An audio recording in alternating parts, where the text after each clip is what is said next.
This meeting of the Del Norte County Board of Supervisors. We have returned from closed session. Liz, is there anything to report out at this point in time? No reportable action. Very good. At this point, I'd like to take a brief pause for a moment of reflection, and please keep in mind our neighbors to the south in Paradise that were affected by the devastating fires this week.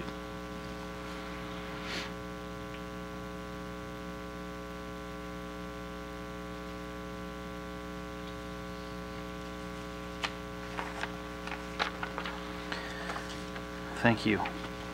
At this time, Ms. Kunstl, can you please lead us in the Pledge of Allegiance?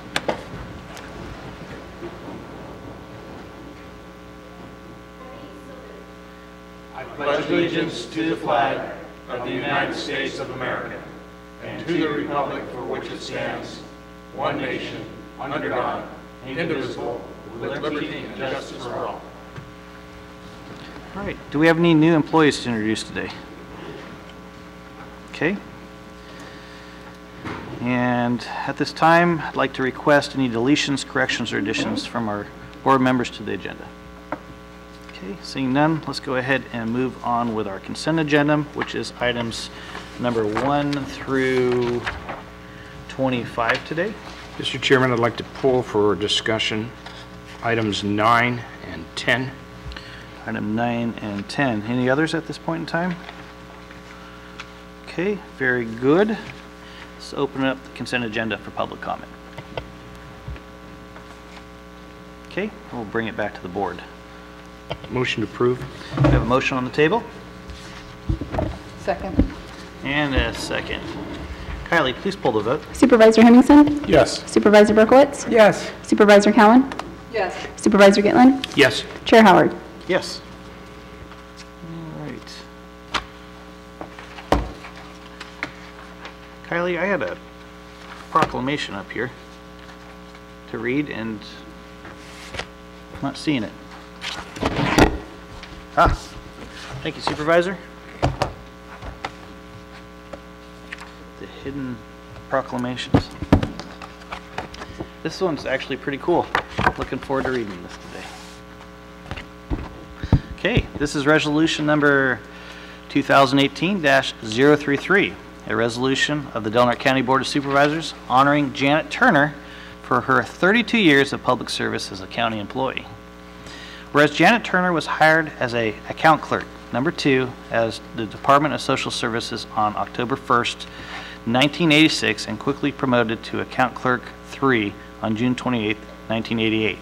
Whereas on May 2nd, 2000, Janet promoted to a senior account clerk of the Community Development Department's Road Division. She has held this position for 13 years before promoting to an administrative assistant October 2013. Whereas Janet has shown a strong commitment to safeguarding the county roads funds are spent wisely and in compliance with state laws. To this end, her hard work has resulted in her year after year of successful audits by the State Controller's Office. Whereas during her tenure at the Road Division, she was also known for her above and beyond customer service, whether it was assisting on a Roads Division question or helping the public member find the best point of contact for their questions. Whereas while she was clearly missed for valuable services she provided to the county, she will also be missed for the monster cookies and popcorn balls she shared with her county roads department. Whereas she is traveling the United States with her husband Wayne, attending local wrestling matches, playing bunco with friends, and quilting to look forward to in her much-earned retirement years, now therefore be it resolved that the Board of Supervisors of the County of Del Norte, State of California, do hereby commend Janet Turner for her 32 years of dedicated public service to the people of Del Norte County and wish her well in her personal endeavors in the years to come, passed and adopted this day, the 13th of November, 2018.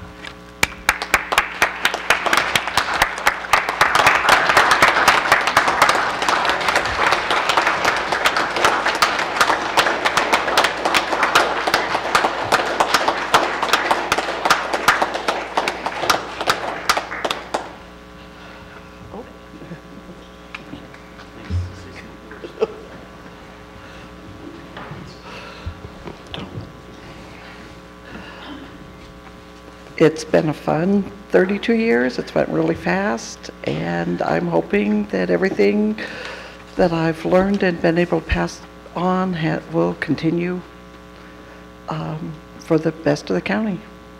And I'll enjoy my retirement with my family. That's great. Thank you so much, Janet.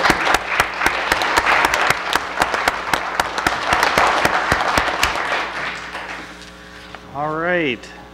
At this point in time, I'd like to move on with our 10:05 timed item, which is our public comment period. Members of the public may address the board on matters which are within the jurisdiction of the board. If you are addressing the board regarding a matter listed on the agenda, you may be asked to hold your comments until the board takes up that matter. Please limit your comments to 3 minutes or less. Public comment, please.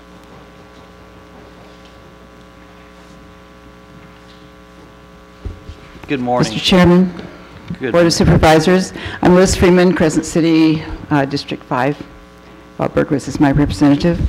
I have a very important medical appointment, 11 o'clock, about the time that the cannabis issue is going to be discussed, and I probably am going to have to leave before that, about 10 to 11. I wonder if I could just make a brief comment about that.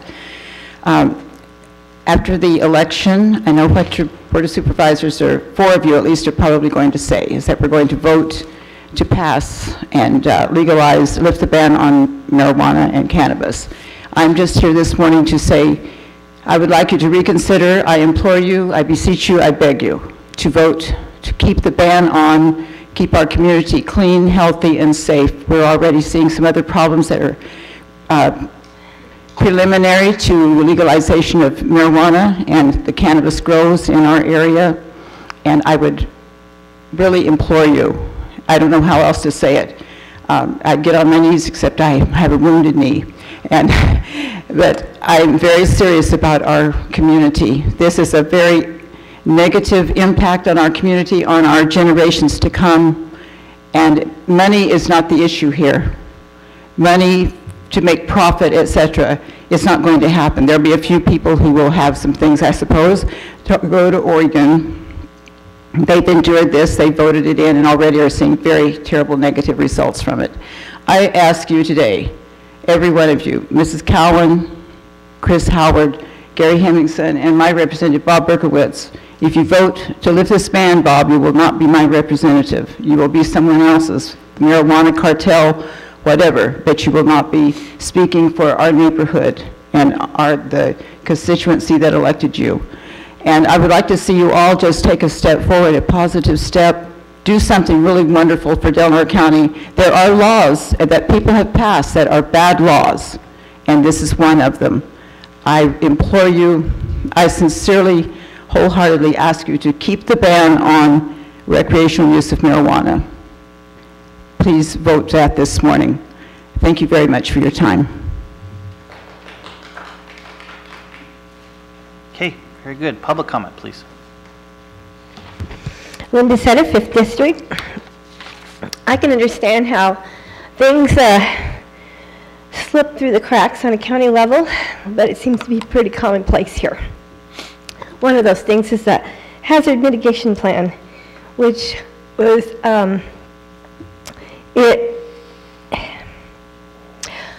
it was slipped through the cracks a year ago. It wasn't allowed, or it wasn't approved, and so now it needs to be federally approved, and this mitigation plan is for FEMA.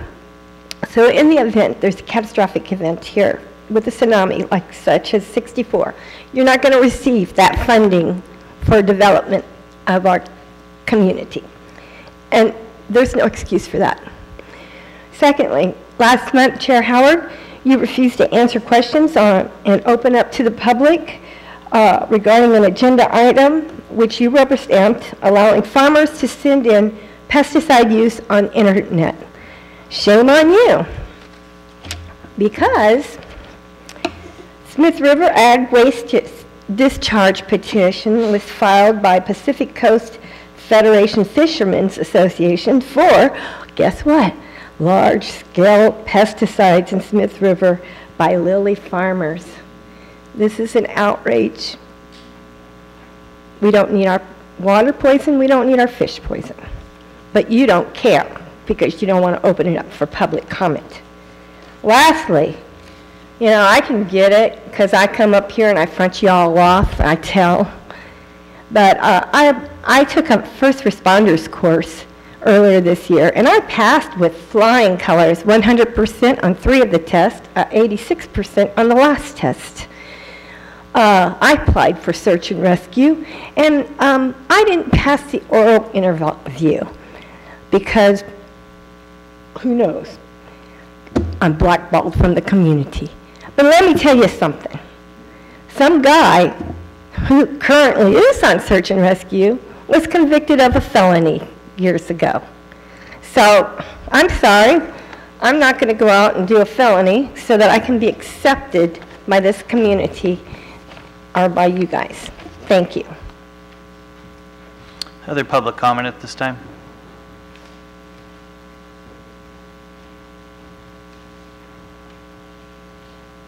Hi, I'm Robert Dorigo, county resident.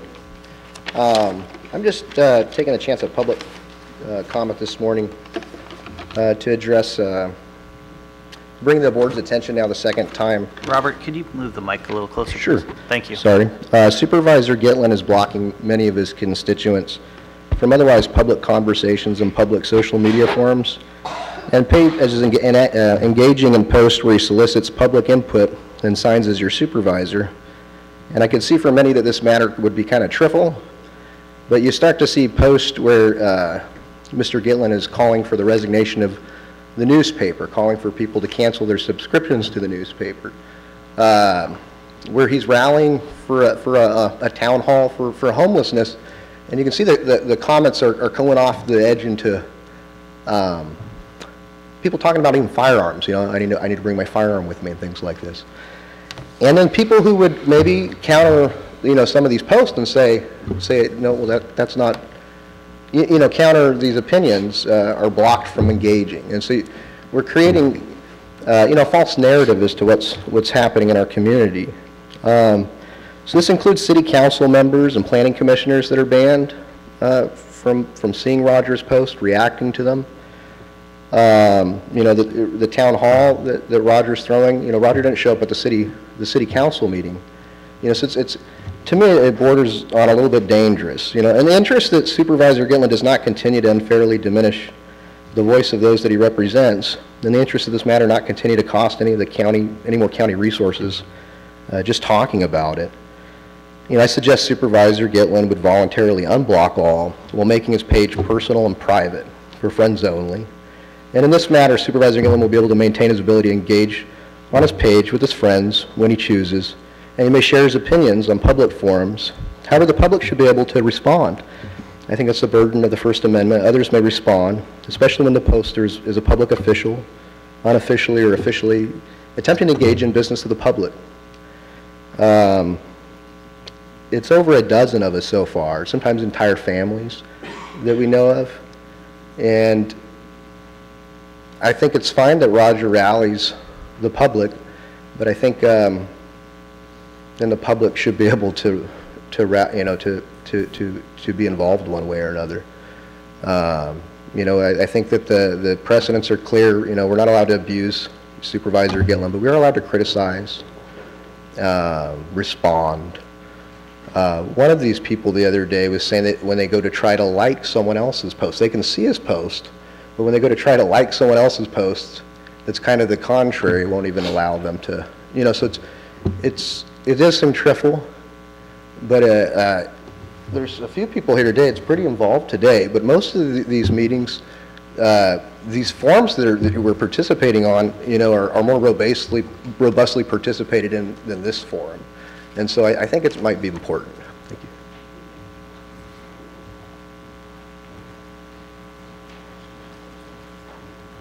Hello, my name is Aaron Skroback, registered voter in District 1. Roger Gitlin is my supervisor.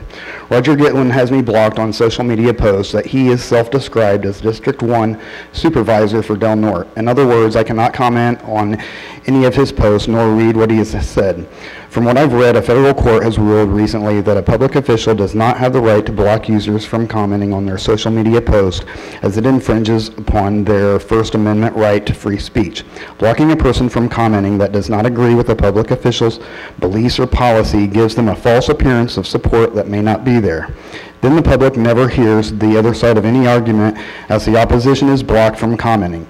If I am blocked, there are sure to be others as well, which looks like to be about a dozen or more. Would like council to weigh in on the legality or ethics of this practice of blocking social media users from commenting on a public official's post. It is my belief that this is a violation of the First Amendment, the freedom of speech. Thank you. Thank you. Public comment.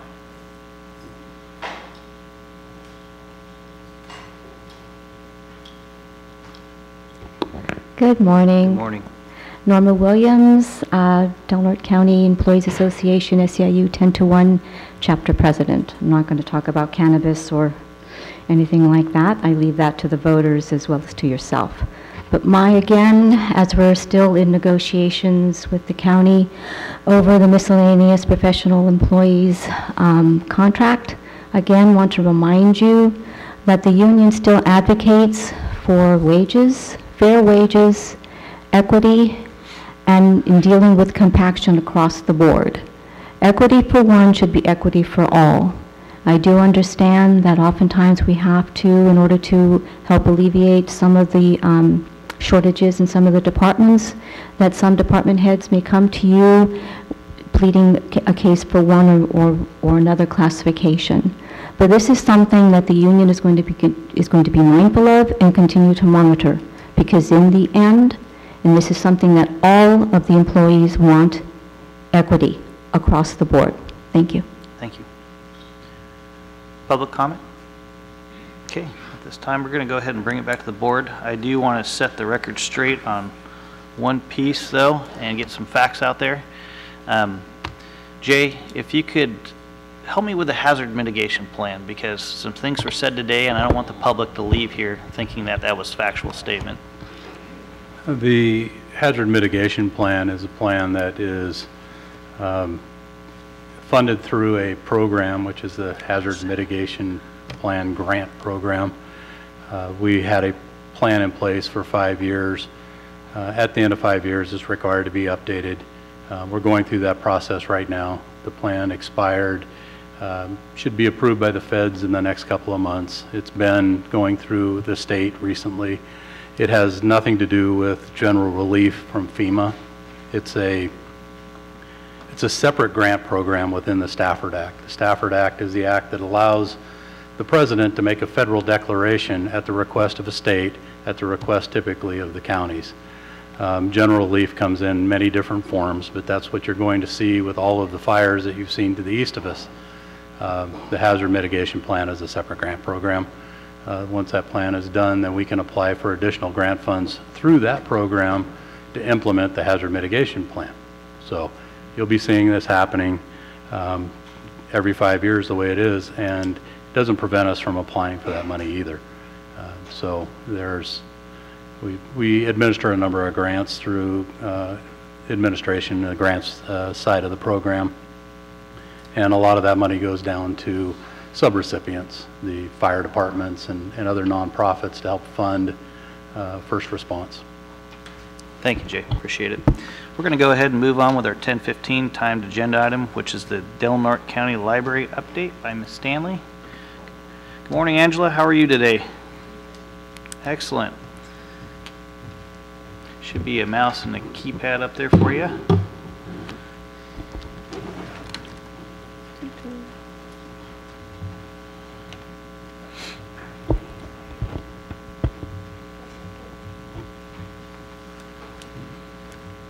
How's everyone this morning? Oh. Doing terrific. Let's see something back.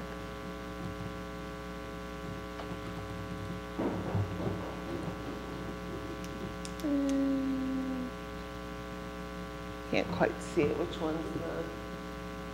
Got it?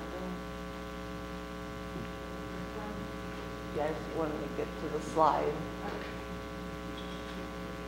Here we go. Thank you. Excellent. So the Del Norte County Library has recently been working to come up with some strategic plans to further develop our board and move forward and basically have the best library that we can have. And we know that that takes planning and time and effort. And so we thought that it'd be a good idea to present a couple times a year to the Board of Supervisors and the City Council, just to remind everybody that we're here, here's what we're working on, and just to give an update to the county. Sort of the overview is we have two branches, the branch in Crescent City, and there's the branch in Smith River behind the community hall. Currently, the Crescent City branch, we are happy to report that it is open 6 days a week, and the Smith River branch is open 5 days a week, which is quite a jump from the 1 to 2 days that it was open for many years. We also are the sponsor of Del Norte Reads, the literacy program for Del Norte County. Angela? Yes. What are the hours? Could you give us the hours that they're open 6 days a week? And the hours Yeah, that they're open 5 days the a Crescent week? City branch is open 10 to 6, and the Smith River branch has varying hours of the 5 days. It's run by volunteers. There's 1 day a week where it's run by an employee, but it's anywhere it's from 10 to 4, but usually in like 2 to 3 hour blocks. It's not open an entire 8-hour day in Smith River, but it is 5 days a week, so Yeah, thank you. we'll take that. Our financial position. Currently, the Del Norte County Library operates the two branches on a total income of $212,000 a year. That is all the money that we receive to run the library, pay salaries, buy books, power, internet. Everything that goes through there is on, that sum of money, and that doesn't stretch very far. And I think that we do a really good job, and our library manager does a really good job of helping us make those funds stretch. Del Norte Reads operates on $40,000 a year of grant money and some money that the library matches and donations. We also have some fund balances. We carry a fund balance of $97,000. The literacy Del Norte Reads has a $31,000 fund balance. We also have a fund set aside for repairs and maintenance to the library of just under $41,000 in case there's a new roof all of a sudden is needed. That is set aside for that. And we have $351,000 set aside towards the start of a new library. Over the last 12 months, the library has, we currently have 1,964 active patrons of the library. Those are people who are actively using their card. We got 691 new patrons over the last 12 months. We added 2,524 items to our collection this year. 51,022 items were checked out, and we had, over the last 4 special events that we had, 377 people attending. So again, we're taking that $212,000 and really trying to do the very most that we can with it. People are always saying that there's not a lot to do in Del Norte County, and I laugh at them because I can't make it to everything that I would like to go to, but things happen at the library. We have weekly story times, a Lego club, kid knits where children can learn to knit, movie nights. We have author readings. Just last week, there was a Halloween parade. We're involved with the First Friday events. Not to mention, we have multiple special events going on. We had Biketopia come in July, which was a great event where musicians have all of their equipment powered by people pedaling bikes to generate the energy. Local musicians, poetry readings, and more. Del Norte Reads. I hope everyone here is aware of Del Norte Reads. They are a really great literacy program. Their ESL, their English as a Second Language program, is currently working with 4 languages: Chinese, Spanish, Arabic, and Hmong. They have 42 students. 14 are studying for the high school equivalency test. 13 are utilizing the ESL classes. 15 are adult learners just learning to read. They offer 31 weekly classes, and there's an average of 120 hours of tutoring each week, all by 14 volunteers who spend a total of 60 hours a week preparing for their tutoring and classes. And all of this is done by one employee and the volunteers. Community outreach. We're trying really hard to partner with anyone who wants to partner with us and work with us and get our name out there and remind people that we're there. We are partners with the 3 Read 23 initiative. We have an MOU to help work and sponsor the Wonder Bus, which is sort of morphed into the Wonder Van. We had the Child Care Council come over for some events, and we partner with them for different things throughout the year. The state parks come and do children's programs. And I'd be remiss to not mention Friends of the Library and the Library Foundation, who really step up and help us fill the void when we have a specific need and no money in the budget to buy it, whether it's chairs for the library, or there was one year we didn't have enough money in the budget for books, and the foundation stepped up and filled that line item for us. And then Wild Rivers Community Foundation has really been supportive this year in hosting and allowing for us to work with consultants to help us come up with our strategic plan, all under some grant money. The future of the library is we want a new library of some sort. The board is going to have to make that decision, whether it's a new building, whether we're going to remodel the building we're currently in, or are we going to buy and remodel an existing building somewhere else in Del Norte County. And as soon as that decision has been made, we will start to work off a capital campaign to help raise the funds. And that'll do it. Is there any questions? Questions from the board? Supervisor Gitlin. Angela, thank you for that very comprehensive report. Last time I checked, the building fund was at $325,000. Now it's at $351,000. So that must be money in the bank or contributions thereof. I'm not quite sure. We received a really great trust fund settlement last fiscal year. And so when we decided how to divvy that up, we thought that we would take a portion of that and apply it to the new building fund. So as my memory serves me, in the past when I was attending your meetings on a fairly regular basis, the decision process was still ongoing as to whether you are in fact going to build another library or not. So here we are, I'm going to guess a couple of years later, and no decision at this point. So when can this board expect to hear what direction you're going to go? What are you agendizing this and taking a vote? What will $351,000 buy you or build you?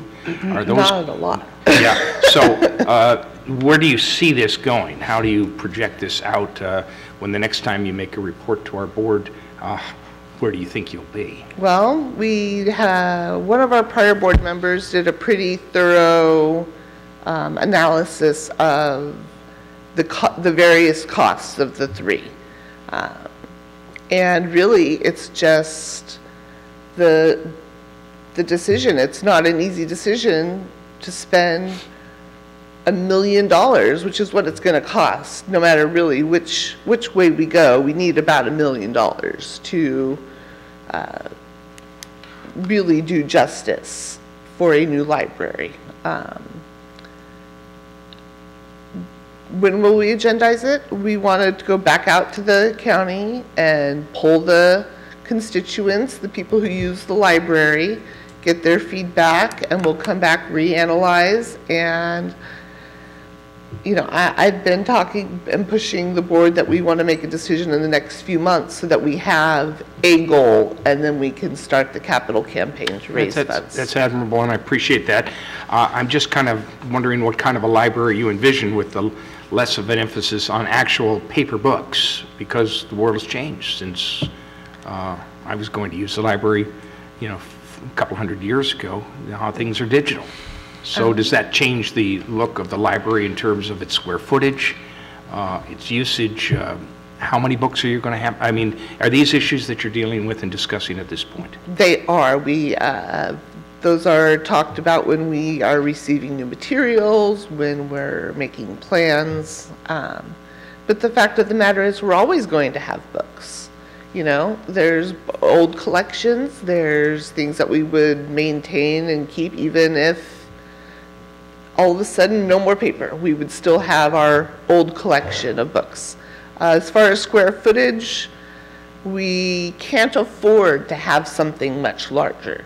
A larger square footage equals more money to operate, which we don't currently have.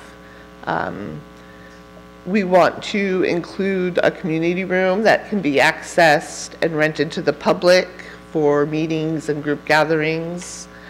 There will definitely be a change of the floor plan no matter what we do to make up for the lack of potential purchasing of books. We currently have Chromebooks that are available for use at the library.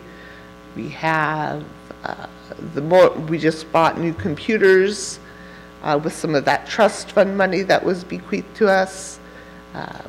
So we're working towards making sure that we are able to transition into a paperless library if the need arises. But, you know, we had all of those sources checked out of our library, and those are not electronic devices. Those are tangible items that left our building and came back. Very good.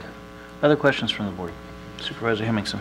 Yeah, thank you, Angela. Thank you. Great job. A lot of programs. Really nice to see. Really interested in the 3-Read 23 program, the early literacy, which I've been advocating for since I've been on the board.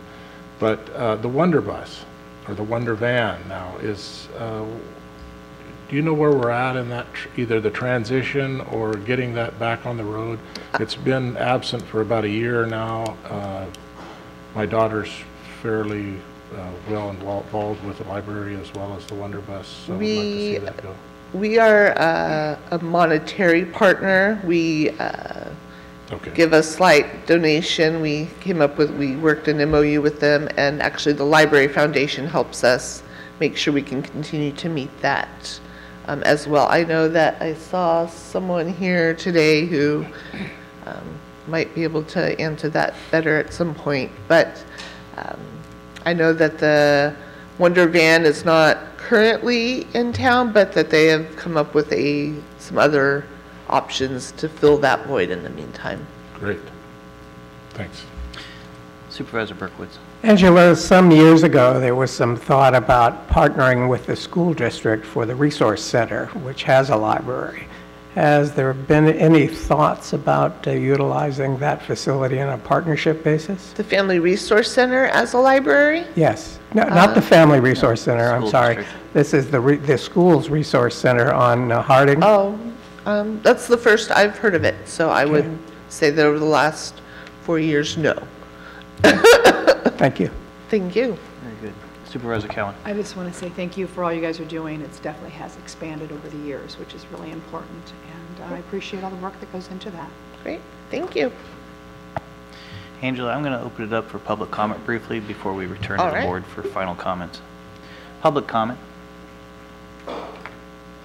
Okay, we're going to go ahead and bring it back to the board then. Angela, I'd just like to make the statement that in any nonprofit, in any business, in any elected body, it always takes leadership and a heck of a lot of volunteers to make things tick. And your willingness to take that lead and help make sure the library and their programs continue is admirable.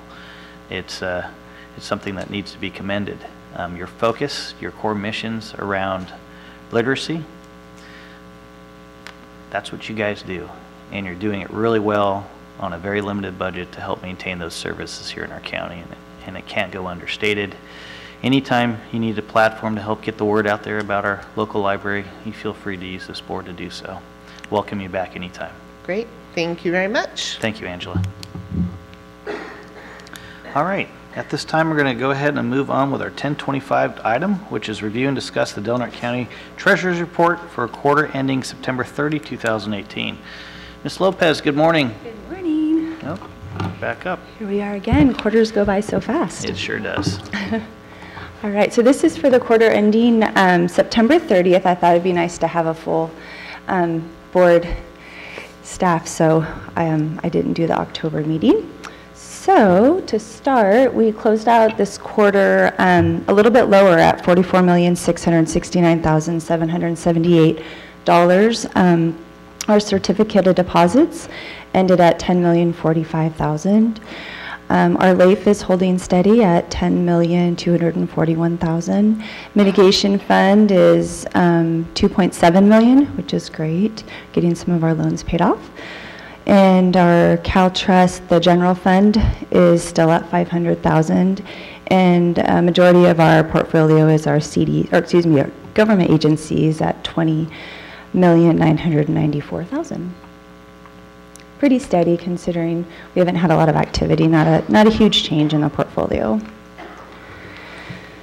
All right, so summer months typically are low in our cash flow, but one thing I wanted to mention was that the overall cash flow for 17-18 came in at a full negative $4.1 million, and I think most of that is probably the school district and some of their construction that they're doing with the remainder of the bond money that's left. The airport had some of the mitigation money, they've spent that. And then we're also paying some PERS unfunded liability payments, which is new to our cash flow. So I think that plus maybe just some other minimal factors totaled that. Nothing to be too alarmed about, but I'm definitely going to keep it in the back of my mind, see how we end this next fiscal year. Rates are holding steady at 3%, which is great. Always reinvesting in my 5-year bonds and trying to keep them at the bullets. Just in case the rates do go down, I'd like to keep the bullets in the portfolio so we don't have any calls. And I do have a couple low, lighter maturity quarters, so I'd like to pick up a few things to clean up that portfolio ladder so it looks a little bit more pleasing to the eye when we do have some cash. So our interest earnings hit the 200,000 mark this quarter, which is great. We're really starting to see that higher investment, interest in our investments, and we'll start seeing that probably for the next 3 years as those interest rates stay high and I buy at the higher interest rates. I think we'll see above 200,000 for the next year or so, maybe even longer, which is great. And like I said, the rates are great. One thing to note too, it's sort of interesting to see the 3 and 5 year, the difference is really starting to shorten. And that has the economists a little bit worried about a recession when you see the shorter term and the longer term rates starting to match up there. That gets them their feathers ruffled, if you want to call it that. But it's good for us too, because then I can pick up some things at, the 3 and 2 year and still have a nice rate. But as I read economists, perspectives, it really makes me wonder if we might see something in the next 5 years, which is hopefully not trying to be Debbie Downer, but it is interesting to see how the market's doing. LAIF's great, 2%. That's super exciting. We were talking about in our Treasury Oversight Committee meeting that just a couple years ago it was under 1%. So that's definitely good. Pretty low purchases just because our summer months are really low in our cash flow. I had maturities, $3 million in July, which helped pay for the PERS unfunded liability payment. And then it also gave me a little money to pick up some bullets and some CDs.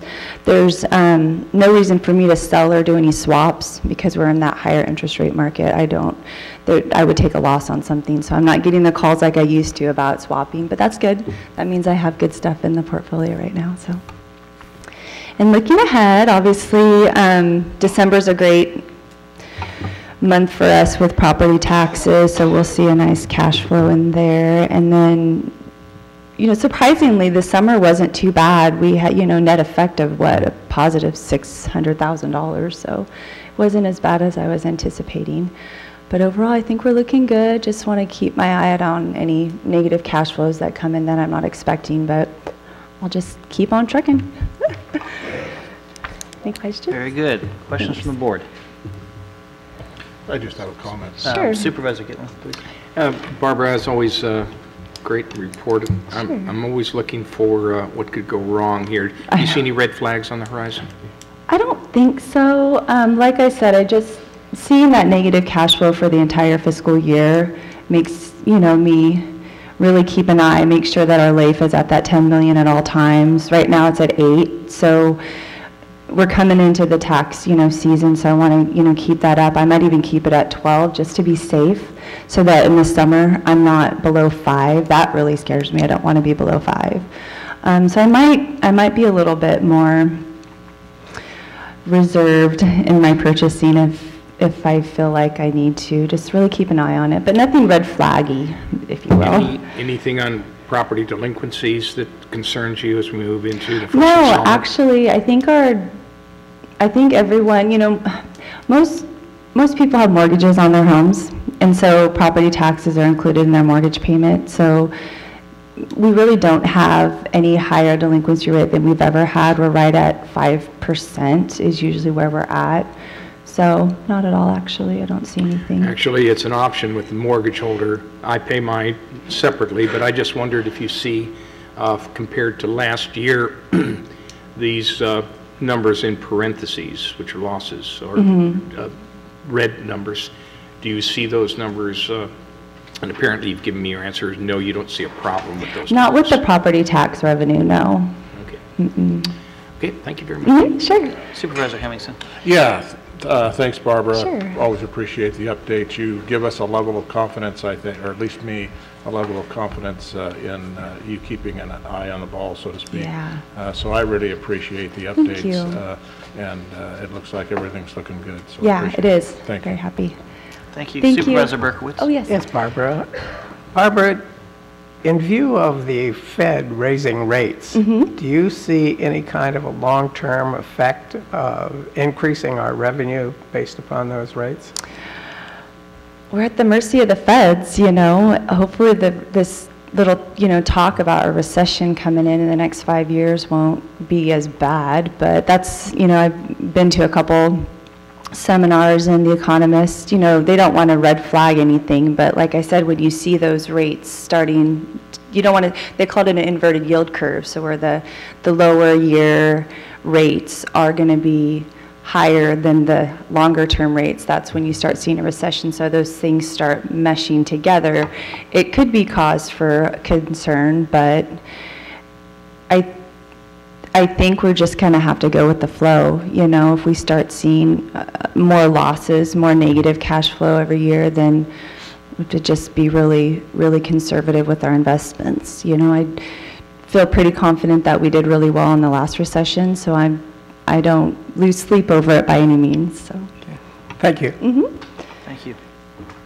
Okay, very good. Let's go ahead and open up for public comment. Sure thing. Okay, seeing none, we're going to go ahead and bring it back to the board. Thank you again, Barbara. Really appreciate your time. All right, we're going to go ahead and move on with item 29, which is our 10:35 timed item, which is a Washington, D.C. update.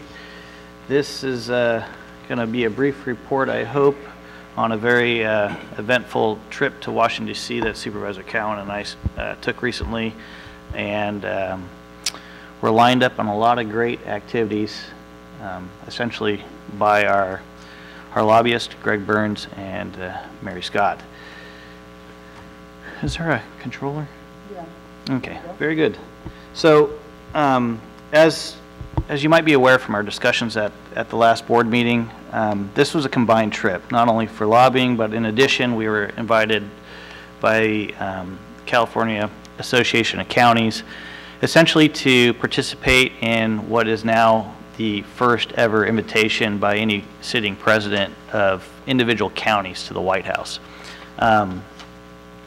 And to that point, California, Hawaii, and Alaska were the last of the 3 counties to have that invitation, and so we were the last meeting to be scheduled. This is one of the nights that we arrived, and there was a reception to give us expectations on what we could expect to see when we did visit the White House the next day. This is the group that came from California, basically 33 representatives of the 58 counties within the state.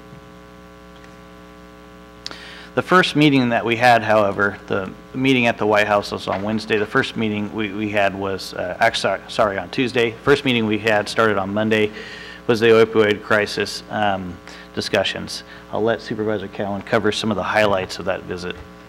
So this is one of the ones I had asked about. There's been a lot of issues going on in Del Norte County regarding drug use and the opioid addiction that's going on. For me, it was really interesting. It's not that we've had a lot of deaths, but we have like over 33,000 prescriptions in our county alone, and we only have about just over, 28,000 people in our community. So that's very alarming to me. So it was interesting to sit down and talk with them. We went over prescription drug monitoring program and the database for the doctors and the nurses to watch that over prescriptions. There's drug-free community support programs, national prevention networks, and they were working at the time with the USDA and still are for a resource, which is something, actually a resource guide that I received earlier this week that they've put together of just all types of areas and different agencies that can help out. What I found, what I walked away from on that meeting was the administration, this is one of their top priorities, but the federal government really still, everybody's kind of still in a trying to figure it out mode. So even though they're all coming together, everybody's still in that beginning stage of what's going to work and how they're going to do it, and that's what I walked away thinking when we left. But they are, it is a priority for the White House. Actually, while we were there, I think on Wednesday, they passed some initiatives regarding that as well, so that was pretty big to them. Okay, moving along very quickly, we moved over to the USDA. USDA is pretty important to rural communities, specifically the rural business development arena and also community funds. In particular, what we want to discuss there are 2 things. One, our loans with the harbor, and number 2, our loans with tri-agency. As many of you are aware, we've had outstanding balances with both for a number of years. Harbor being more specific, we're at about a $5.2 million loan with the Community Facilities Department with the USDA. If Measure C had not passed, it is likely that either the city or the county could have potentially taken ownership of the harbor, including that liability, which we wouldn't want to see potentially on our books because it could cause all kinds of problems. With USDA, those discussions are pretty important because we know under their current regulations and policies there's very little flexibility because administrative guidelines are set by Congress. Trying to find ways and flexibilities to change loan programs, essentially rates that are given to our municipalities for whatever project, infrastructure project they're going after, whether it's a wastewater treatment facility, whether it's the rebuilding of our harbor affected by tsunami. Those loan rates are set in stone by past congressional policy. However, USDA in particular is starting to recognize that they need to have flexibility because there's communities throughout the United States that are beginning not to be able to pay their loans. And so part of the discussion, as you'll see, they brought everybody to the table for this meeting, including top administrative officials appointed to USDA by President Trump, that they want to start getting the word out, both congressionally and within their own department, to create policy and legislation that allows some flexibility in how they implement their loan programs. I think that's the best news on these trips to Washington, D.C. I've heard in a long time. If they begin to allow some flexibility that would allow loan rates to be adjusted for our municipalities that are having a tough time making it, let's say the harbor, for instance, that is basically telling us they had essentially 2 years left of reserve operating capital, that could help them out a lot to get ahead of the curve and begin to actually make some money and some improvements that are going to attract new business back in and help pay this loan off that they have. So that was a big part of our discussion. Next meeting this day with Greg and Mary Scott, we went over to Senator Dianne Feinstein's office, kind of just to go over everything Del Norte County, last chance grade, the EAS service. We met with her legislative assistant. We reviewed pre-disaster mitigation proposal from the PEU Charitable Trust, 2007 relief package for the backlog from the Federal Highways Program, and we requested for Feinstein's office to put pressure back on the state to refund back the aviation fuel taxes, and this is something that we've been working on for a while. It was a pretty short meeting. He didn't seem like he wanted a whole lot of time with us, but it was one of the meetings for me that I felt she was kind of pushing us through compared to some of the other ones that we were having.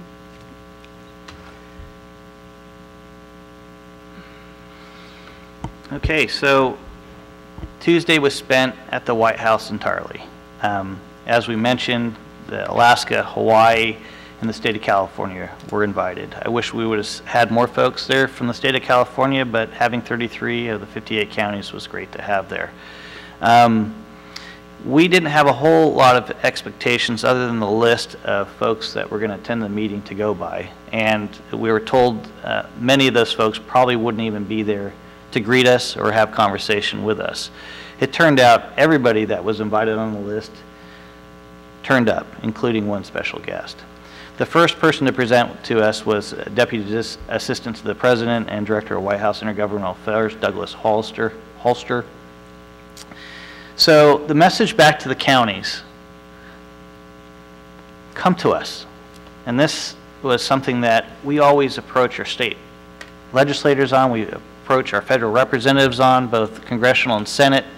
This is the first time I've ever heard the conversation, come directly to us if you're not getting anywhere. This was a heck of a message.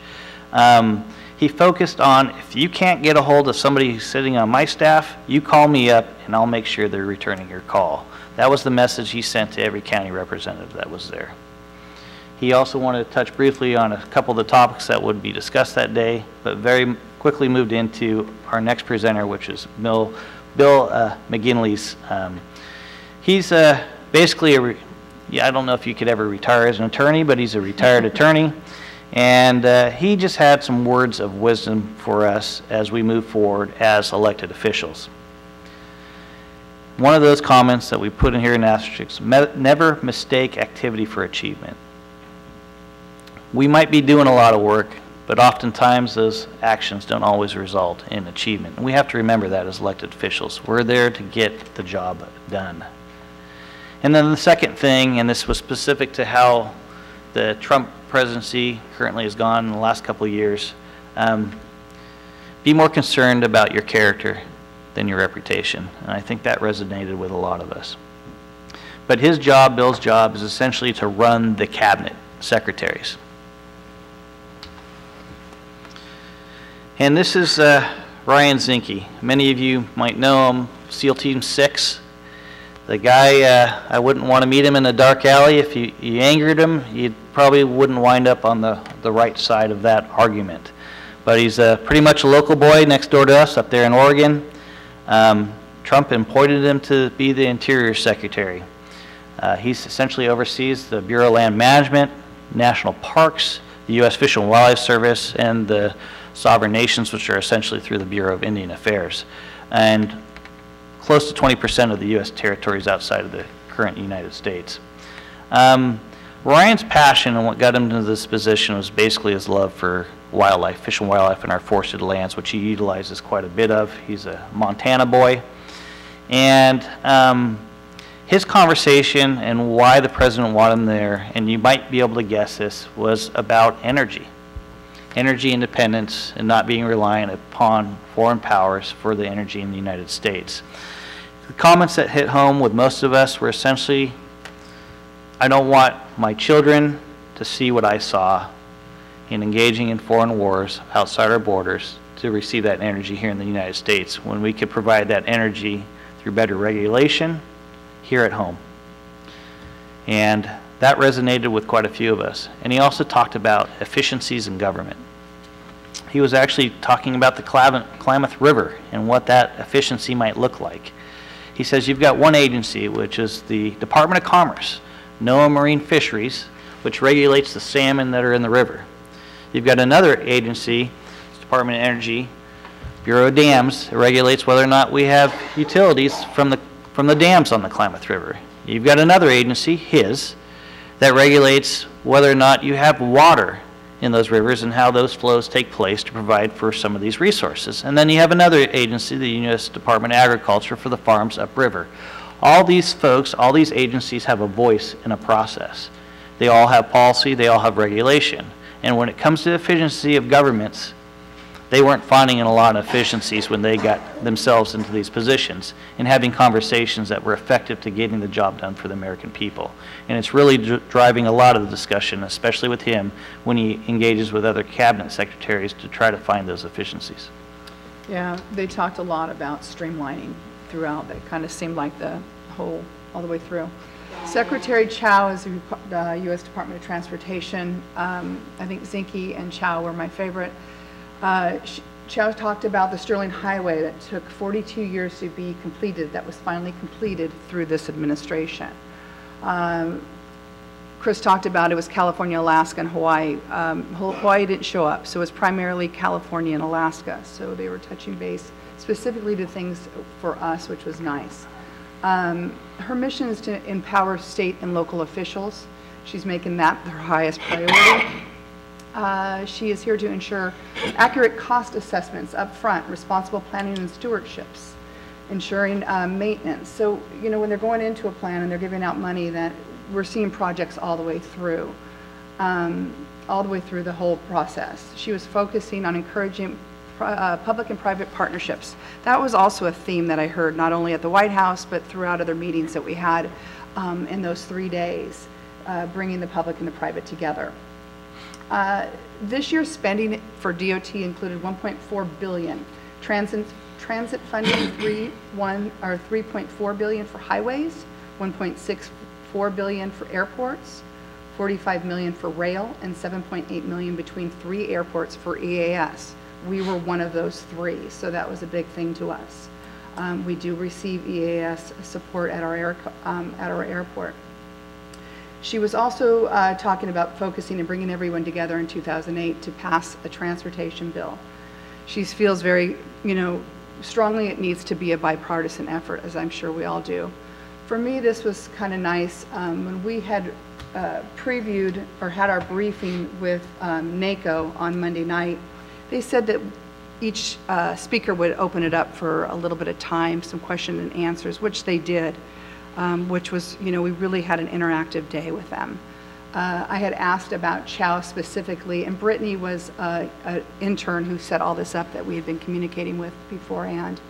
And she had said to me, Chow may not have time. So she was able to set me up with Anthony Bendel, which is her next in command, her right-hand man. And I was able to spend some time one-on-one with him behind the scenes talking about last chance grade.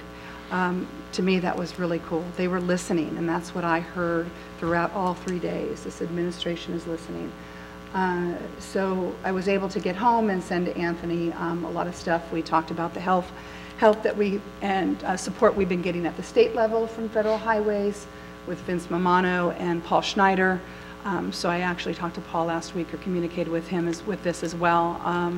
So that to me was really huge for Del Norte County, to be able to have that one-on-one at that level to say, hey, this is what's going on. You know, her knowing about our EAS service and us being excited and to be able to say thanks for that help, and also to talk about last chance grade with them. That was great.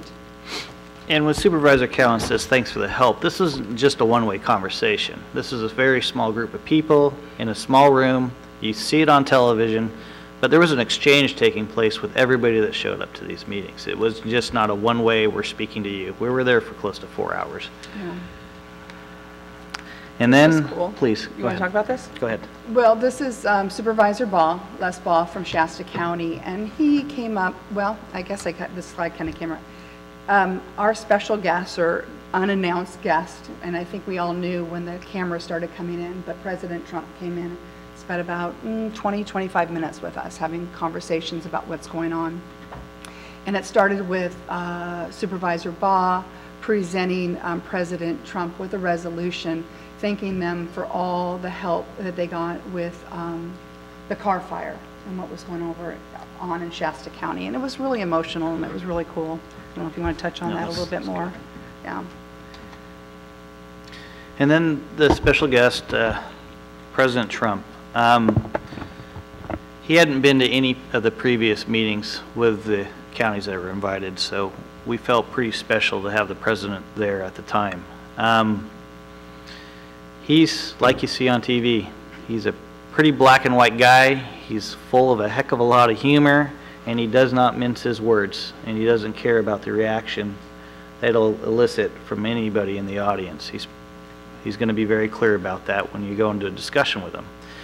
But he does engage. He does very much engage you as a person. He wanted to talk to California directly, and he did that very thing with 2 issues specifically. One, fire. It's all currently on our minds right now. Having Supervisor Bob there from Shasta County, it was fresh on his mind, and he said, State, you guys have to figure out how to manage your resources better, because this is unacceptable and the federal government can't continue to afford to pay for this. The other thing he hit on was water. And he mentioned his time campaigning here in the state of California, how he'd come down to the Central Valley, be driving along I-5 and see brown, brown, brown, green, brown, brown, brown, green. He says he'd pull over, he'd talk to farmers on his campaign trail and say, what's going on here, guys? And this was a particular year when there wasn't drought in the state of California. And the farmers said, well, we either can't get the water, or they're charging us for water, which we can't afford. And he emphasized the fact that when you look at the world and you look at agriculture, California is #1. And when we don't look at that at a holistic approach and what we could do for not only ourselves in the United States as far as resiliency, but in addition for the rest of the world, what we could grow here in our breadbasket, the state of California, his concern was we have to get our act together on water, and in particular utilize it correctly, and feeding our people is that #1 priority. This caused a tremendous amount of response out of the audience, as you might imagine. And I know most of the board has met Craig Patterson, who's the supervisor with Kings County. Craig stood up and applauded this comment immediately, and Trump immediately engaged Craig and said, yeah, you're right. You need to recognize this. And Craig said, thank you, Mr. President, for all your help in bringing the water issues to a level of this administration. And he asked basically why. And Craig got the microphone and started having a conversation right there with the President of the United States about his family story and how his farm, his family farm, he's 4th generation, was lost, basically around water wars within the Central Valley. It was a very emotional conversation for him. He was in tears. But the president recognized that fact, that it was an issue. It's not just an issue for Craig, it's an issue for many farmers in the United States, and one that his administration wants to help the state of California address. And I think that's why we hear a lot of these discussions around efficiencies in government and being able to provide those services at an effective rate.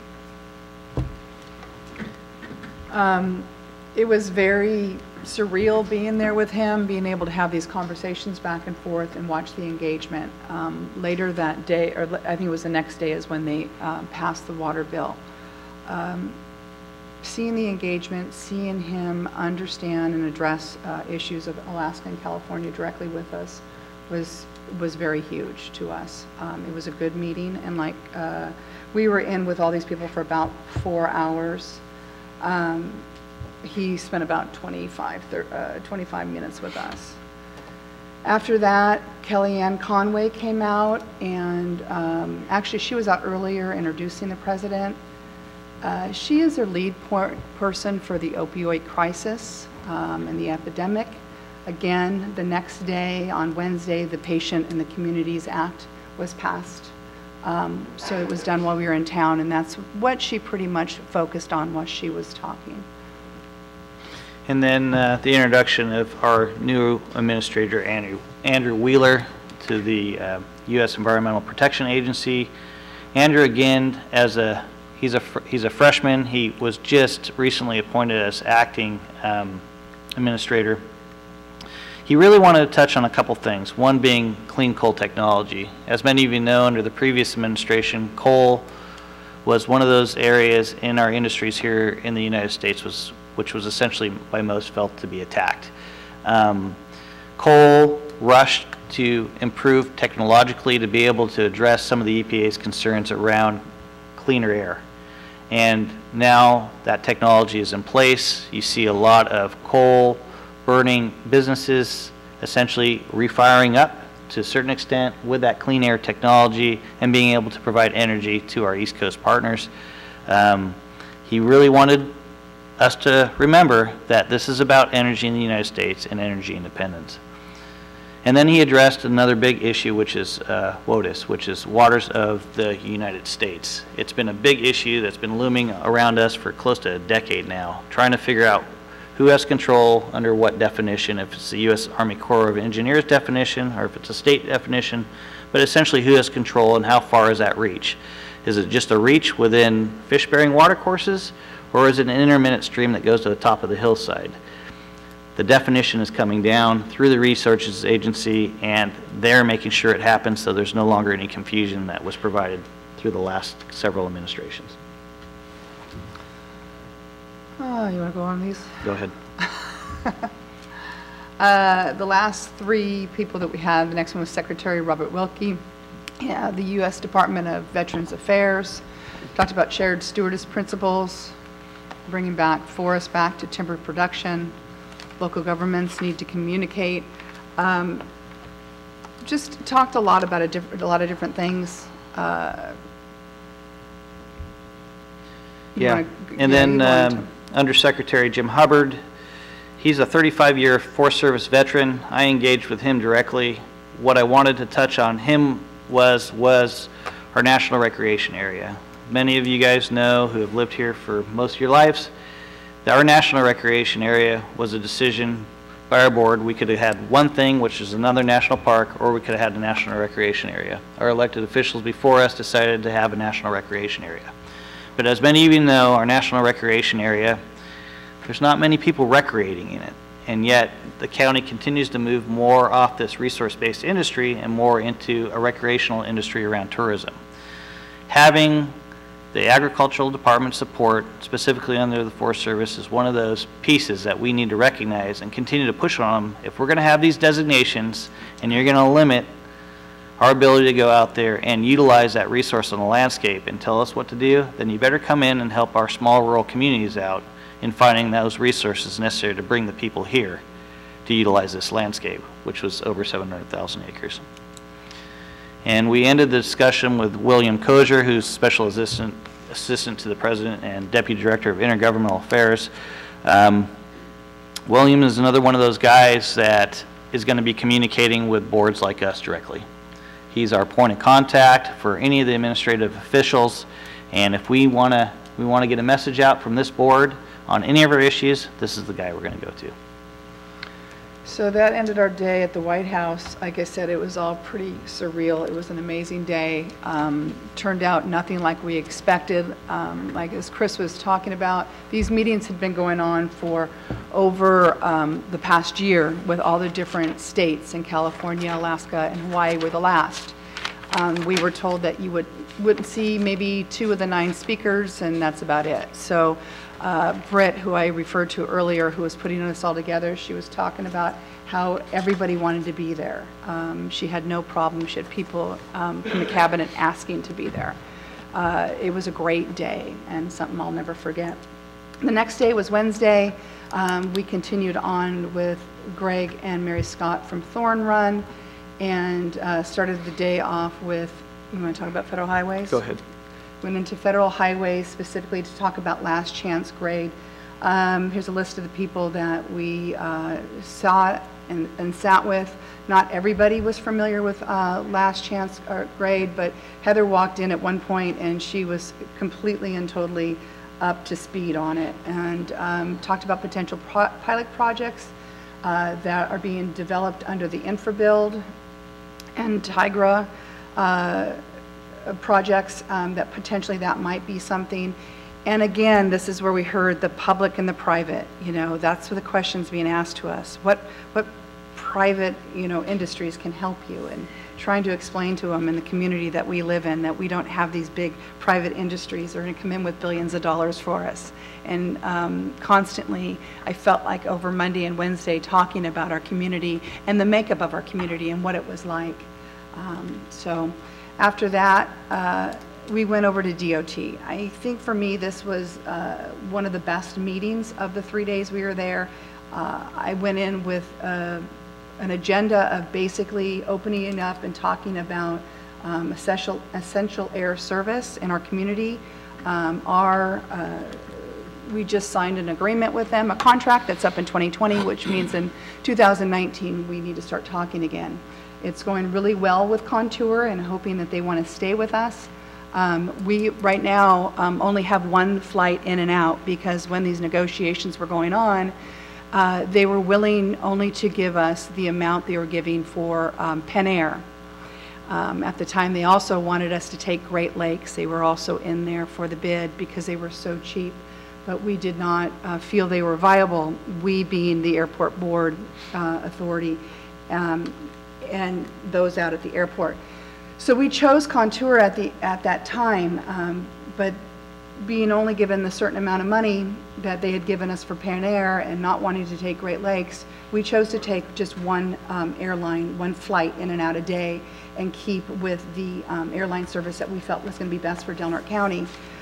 In that, literally before I think the contracts were signed, Jerry, Great Lakes was already filed for bankruptcy, and that was the one that the federal government was pushing us to take. So it was a decision, and a good decision we made on our part. But it was very easy for me to walk in saying, okay guys, we're going to restart this conversation and this is what we want.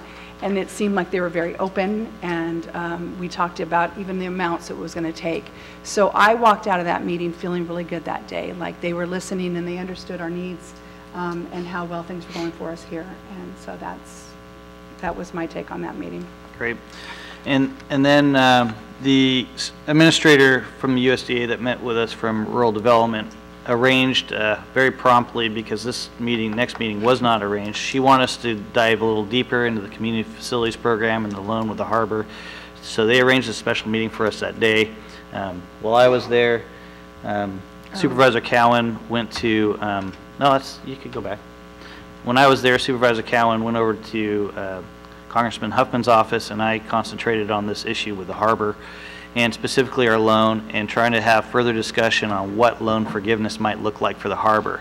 If there was potential failure in Measure C, we knew whether it's city or county, we might be wrestling with that in the future. I want to know what kind of flexibility there was to that once a year payment they make, which is a little closer to $260,000 and change annually, how we could affect those interest rates that they're currently paying to help lower that impact to them annually and get them into a better position. Okay. As Chair Howard was saying, I was over at Jared Huffman's office, Congressman Huffman. Again, just meeting with Logan. He's his legislative director.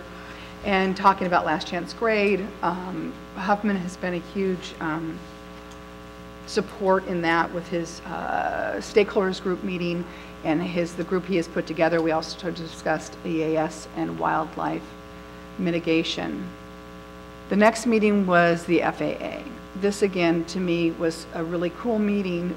We went into this meeting with just one, I did, with just one agenda, and that was I had gotten from Susan out at the airport renderings of the airport, and we walked in and we got to show them the renderings of the airport, and they were really engaged and wow, this is great.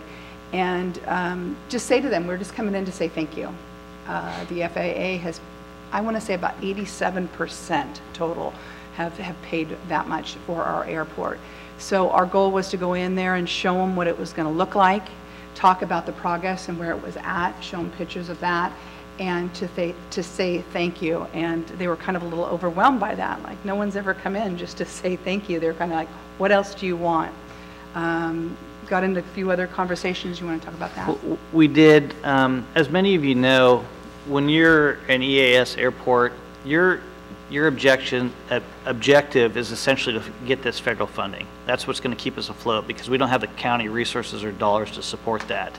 We have to follow their guidelines on how those resources are done, whether it's doing a terminal, whether it's doing a safety improvement project, whether it's lengthening a runway. We have to follow their order of how that's done if we're going to receive those federal funds. That's why we've done things in the order we've done them. One of those specific areas that we've been trying to address is around emergency safety areas, and both Supervisor Hemmingson and Cowan are very familiar with this. We're very close to resolution on mitigation that is going to be essential to help reduce that flight window, the lowering of that ceiling that's basically causing our airplanes to turn and go to alternative airports when there's too much fog. And we're very close to resolving those issues. They've been working on it a number of years, but we're right on the verge. And they were happy to get the folks from California on board who are working point on this to have that discussion with us and tell us, hey, we're there. Next discussion was at the House Transportation Infrastructure Committee on State Highways and Transit. As Supervisor Hemmingson will remember, we did meet with Helen when we were there. She works directly for Congressman DeFazio, and with the recent elections, Congressman DeFazio will probably be the lead again in the House for transportations. Congressman DeFazio is extremely familiar with last chance grade. He's going to be critical to any project moving forward, especially an infrastructure bill. Whether or not Congress takes it up, he'll be a big voice in this process because he's a high-ranking member of Congress, and in particular, he is the chair of the House Transportation Committee. We again brought this to them, and in particular, we heard some of his pieces, which were around Pennies for Progress, which is a program he's advocating for, which is essentially a self-help type program, and then also considering a federal tax increase, similar to what the state of California considered under SB 1. This would be a federal tax increase to help with the increasing awareness around our crumbling infrastructure around the United States. Okay, and then we also met with our Senate Energy and Natural Resources Committee representative, Lucy Muffett, specific to the forest fire issues here, not only in the state of California, but around the United States. This is something that is an issue around management, and I don't know how else to put this, but the United States and our people here in the United States, we often drive our conversations around emotion, and it drives policy and it drives regulation, and that's coming back to bite us in the butt. And we're seeing it through not only in this state, we're seeing it in other places in the U.S. where these large forest fires are taking over and burning these massive fuel loads. We wanted to hear directly from Lucy what Congress is doing to assist small rural to help prepare and provide a resilient community for Del Norte. And they have given the U.S. Forest Service, which is unheard of in their history, the tools, which is a $700 million tool to help address these issues of increased fuel loads on these forests. They want us specifically to work directly, and I think we're doing a good job of it right now, specifically Supervisor Hemmingson with our new Forest Director, Jeff Marzell, in having these conversations. And they want it to be done not only with elected officials, but they want it to be done across the aisle. And I was very happy to see that what they're trying to direct us to do, we're already doing. We're working collectively as elected officials with NGOs like the Smith River Alliance to get proactive treatment of our forced fuel loads. We ended Wednesday back at Thorn Run. Thorn Run is our legislative, or our lobbyist, the company that works for us. They do the Thorn Run Influencer Series, and they do this about every 6 weeks. And they bring somebody in, and they bring in their clients at the time, and there was about 30 of us there. Yes.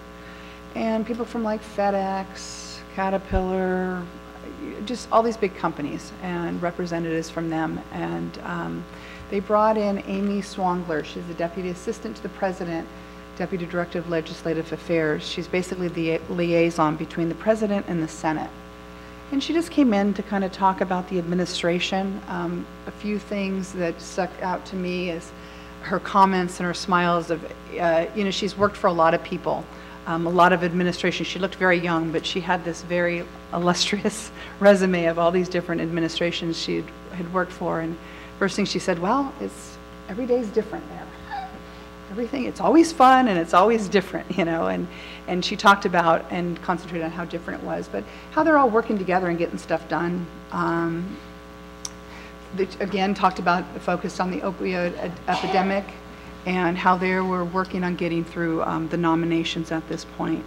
You want to go on? Yeah, and I'll just touch on that briefly. You may have seen her on television during the Kavanaugh hearings. She was next to Kavanaugh during those hearings. There's one contradiction out of the administration that we heard during this period of time between Elaine Chao and Amy. Amy, again, is running point for the Senate. Elaine Chao is the head of transportation, secretary, cabinet member.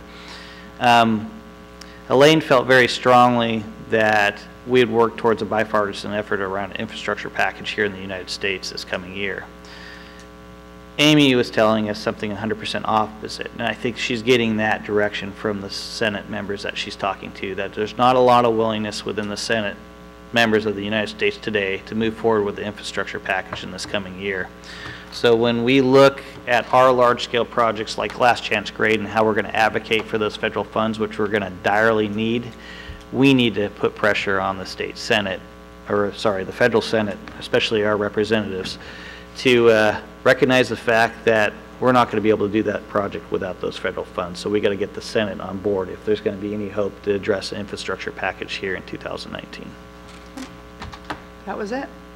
Okay. Let's go ahead and open it up for public comment. Sounds like I bored everybody to death, which is okay. Let's go ahead and open up for questions from the board. Okay. Well, first of all, I want to commend you, Mr. Chairman, and Lori, for going to bat for us. It looks like you accomplished quite a bit.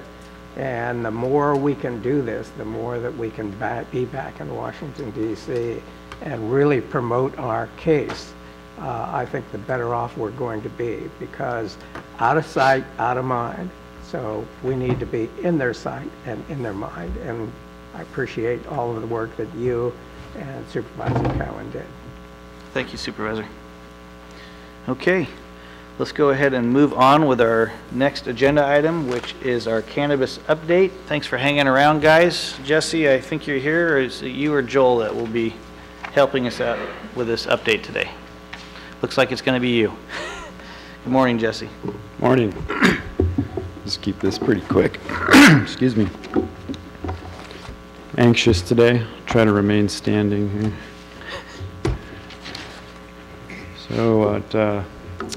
So working group report from our meeting November 5th. Our next meeting is Monday the 19th. And we talked mostly about timberland cultivation, commercial cannabis cultivation in the timberland designations. We talked about keeping it down in the smallest tiers, 2,500 square feet to 5,000 square foot gardens, depending on impact to county maintained roads. That'd be the questions between paved roads and dirt roads that are maintained by the county. Talked about not having a minimum parcel size and focusing more on the setbacks that you would have to meet. This is partly due to the fact that there's a lot of smaller substandard parcels in the timberland designation. And the working group seems to think that so long as these setbacks can be met, everything will work out fine. So we have about 1,000 foot setback from residential zones or residential land use designations, and the same 1,000 feet from state and federal parks. 200 feet from state highways, so it's like 101, 199, 197.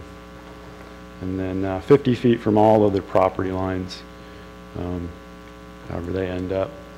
And then we talk about ways to limit the impact of development on timberlands. This is important to be consistent with the general plan. Talked about not allowing surface water drafting to be included in a cultivation plan. Focusing more on fish over farms when it comes to cannabis. And then there'll be need to be more conversation on environmental considerations and tribal input. We talked about cannabis nurseries. These can be either wholesale nurseries or retail nurseries. And these operations produce plant stock for production on licensed farms. It seems appropriate to not limit the size of nursery operations on ag lands. They're a real low security risk. They're not producing they're not producing a product that has value in the unregulated market. They produce a low impact. They're easy to mitigate the impacts, and they're just an excellent job producer, nurseries. It makes sense to limit the size in timberlands for the same reasons you'd want to limit production, flower production, just to reduce the impact in timberland and not to encourage the wrong kinds of development in timberland. But small nurseries could work in timberlands. It could make sense. Talked a little about hemp and the fact that hemp does need some space from other types of cannabis. There's some setback requirements from the state, and so that will need to be a little bigger part of our discussion going forward. I think hemp could be a real important and valuable addition to the economy of the county. And that's it. I think if there's any questions, Joel can probably answer them for us. Very good. Thank you. Any questions from the board at this time? Let's go ahead and open up for public comment. Okay, seeing none, we're going to go ahead and bring it back to the board. Jesse, I do have one quick question for you. And you may or may not want to get into this later. These setback distances, especially along state highways, county roads, potentially property lines, I'm not feeling the 200-foot piece is enough. And all I'm thinking about is an open space. Let's say that property isn't treed, for instance, and providing some type of visual barrier. How could that be addressed? Yeah. So these setback numbers are sort of like a starting point, but the design of a plan or a project and the suitability of that project will be determined by the county, by staff. It'll be voted on by the Planning Commission and/or the Board of Supervisors. So these are just sort of like numbers under which no case the Planning Commission or the board would be able to go underneath these distances. So these are sort of like safe stopping points, but in reality, these numbers might need to be much larger. And so there wouldn't be anything that would stop the Planning Commission or the board from requesting or requiring an increase to these numbers. So there's all kinds of situations that could determine that. If you have an acceptable visual barrier, 200 feet of thick forest, that might be considered acceptable. If you have a clear open view, 200 feet may not be anywhere near enough. That may take 1,000 feet. So I think that because you can't account for all situations, if you tried to, you'd have a system that wouldn't work at all, or it would upset a lot of people, one or the other. So it needs to be adjustable. And these numbers are just simply starting points so that there is some direction. And if you had an extremely liberal government that wanted to try to make a mess of things, at least you have some stopping point in the meantime. Other than that, I guess Joel could probably answer better maybe the technical reasons why those exist. So if you could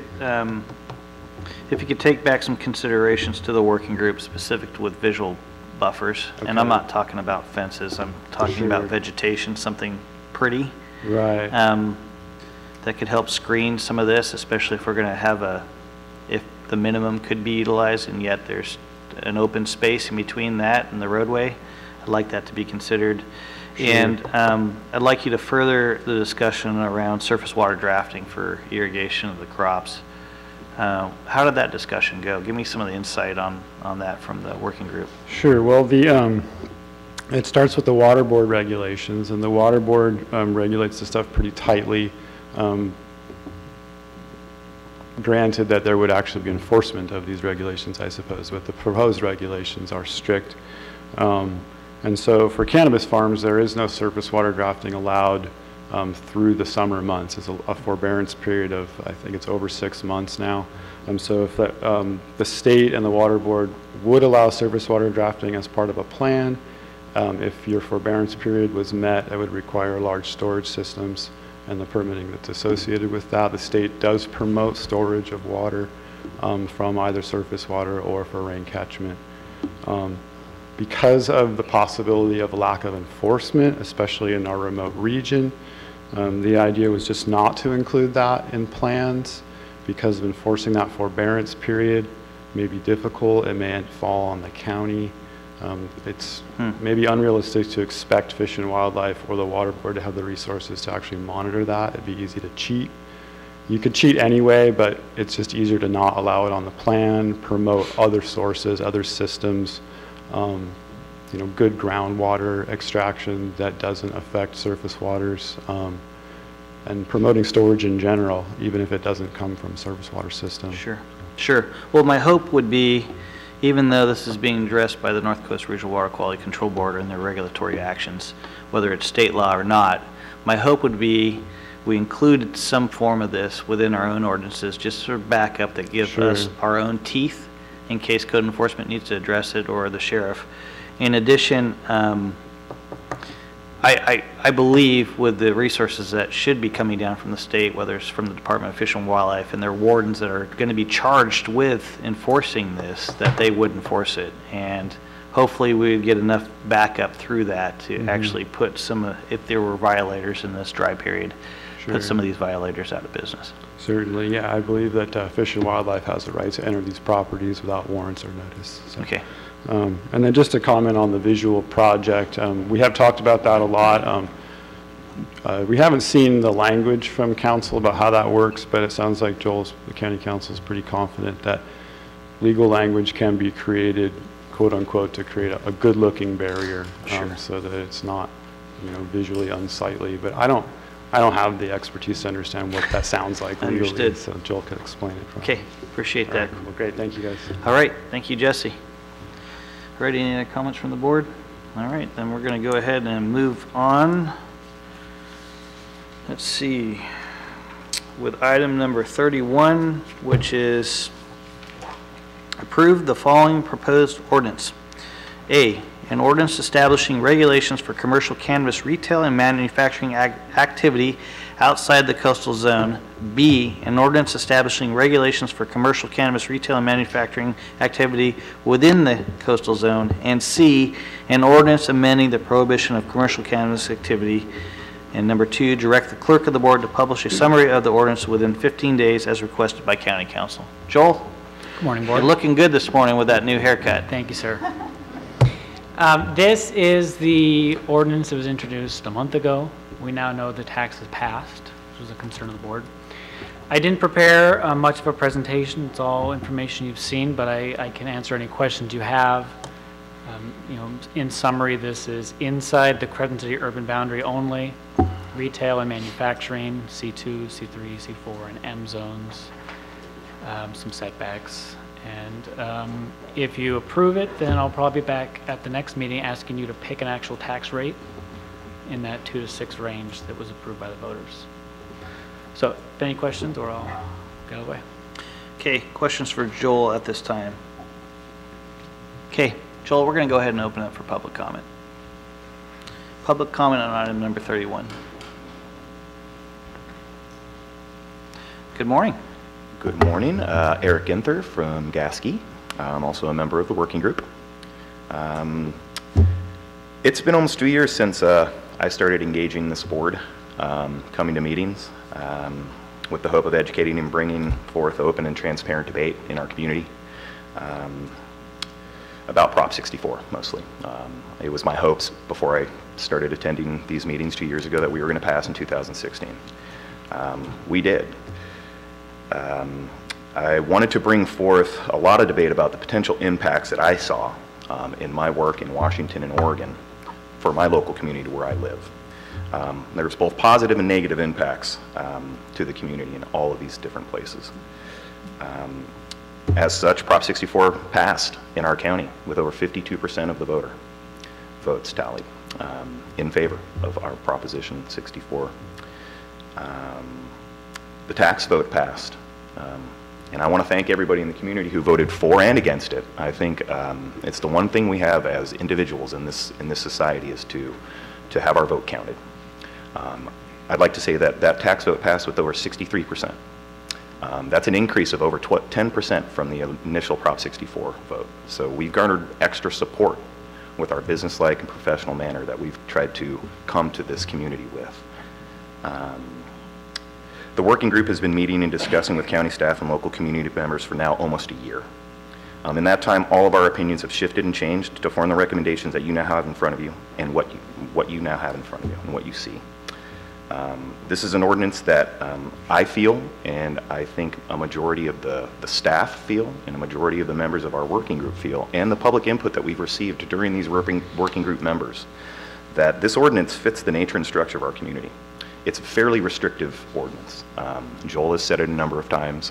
Many people that I've discussed this ordinance with in the industry that I know of feel it's a very restrictive ordinance, but I feel that this fits us right now in our current state where we're at. There was countless staff hours have been spent vetting our ideas on this little podium here that we sit and throw ideas out. And it's up to Joel and Heidi, Aaron, and other members of the staff to kind of rein us in, you know, get us focused on our task at hand there. There are still people who are not happy that the cannabis will be part of our county. And unfortunately, there's probably not anything any one of us or anybody can say that's going to help ease some of those tensions. But if I can, I will say, just look at the vote tallies and the support of both of the prior initiatives, being Prop 64 and the tax initiative, and you'll see that the county and its constituents are in full support of this in a majority fashion.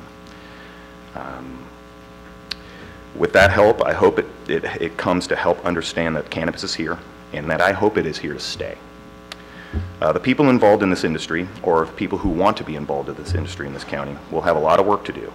They're going to have to help shape the image and the professionalism that this county and its residents deserve. I feel that we're up to the task.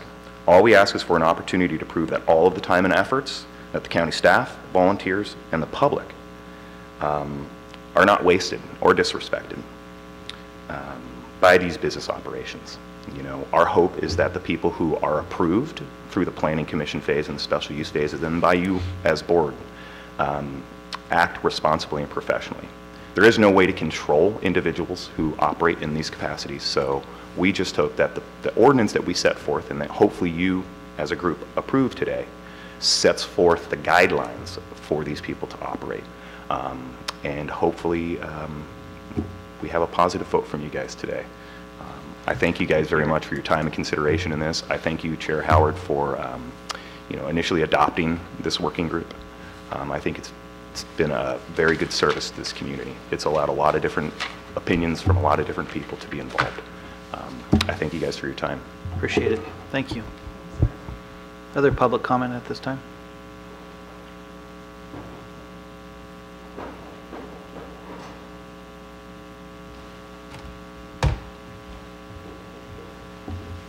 Hi, Robert Dorigo, county resident on the work group.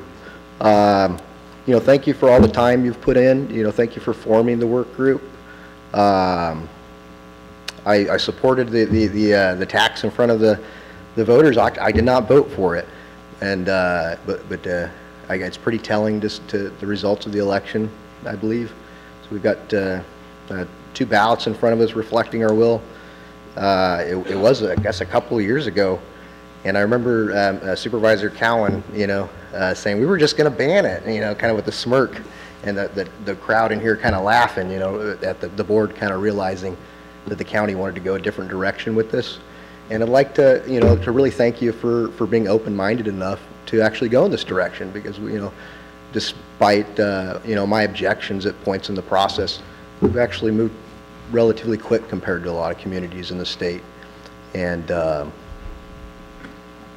we look forward to the ordinance being enacted. I'm kind of excited about the little bit of areas that'll be able to do manufacturing. I was kind of hoping to see little bits of industry kind of pop up and other forms of employment pop up for people, and we're excited from Del Norte Patients Together's standpoint to attempt to go through the Planning Commission and attain licensing again.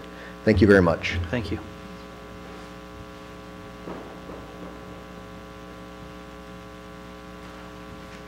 Hello, Aaron Skurback.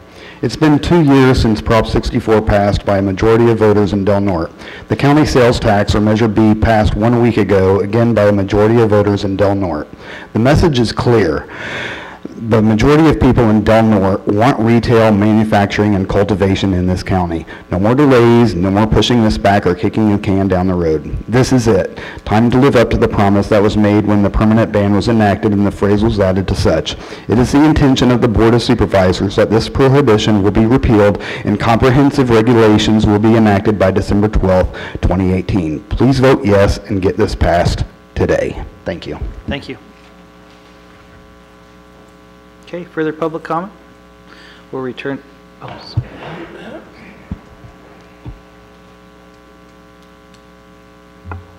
Good afternoon. Good afternoon. I'm sorry, probably shouldn't be here today. I'm in pain from surgeries, but I came to speak for our clients on Redwood Coast Collective. The original ordinance that the ordinance board drafted, allowing us to stay in our location. I'd ask that you consider that again. That is the only stipulation that changed. Over a long period of time, we have proven that we are a good asset to the community. We don't disrupt anything. We've never had any complications with anything.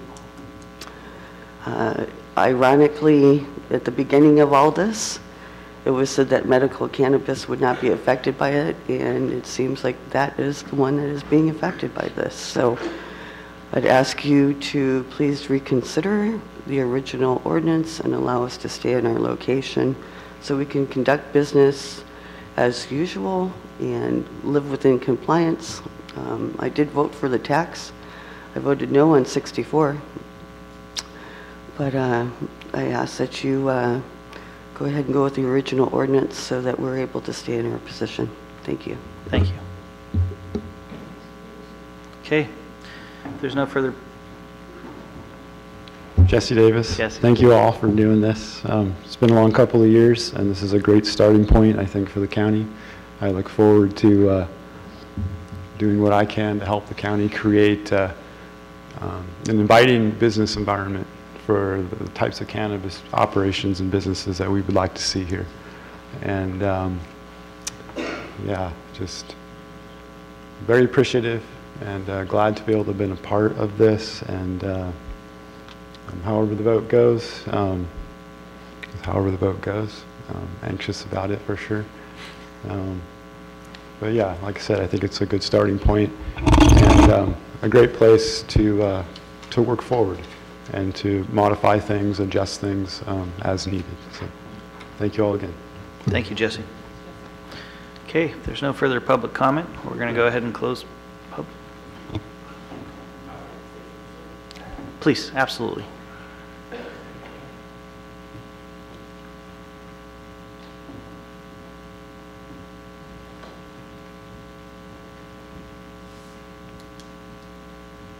Greg Bianchi, nice to see you guys again.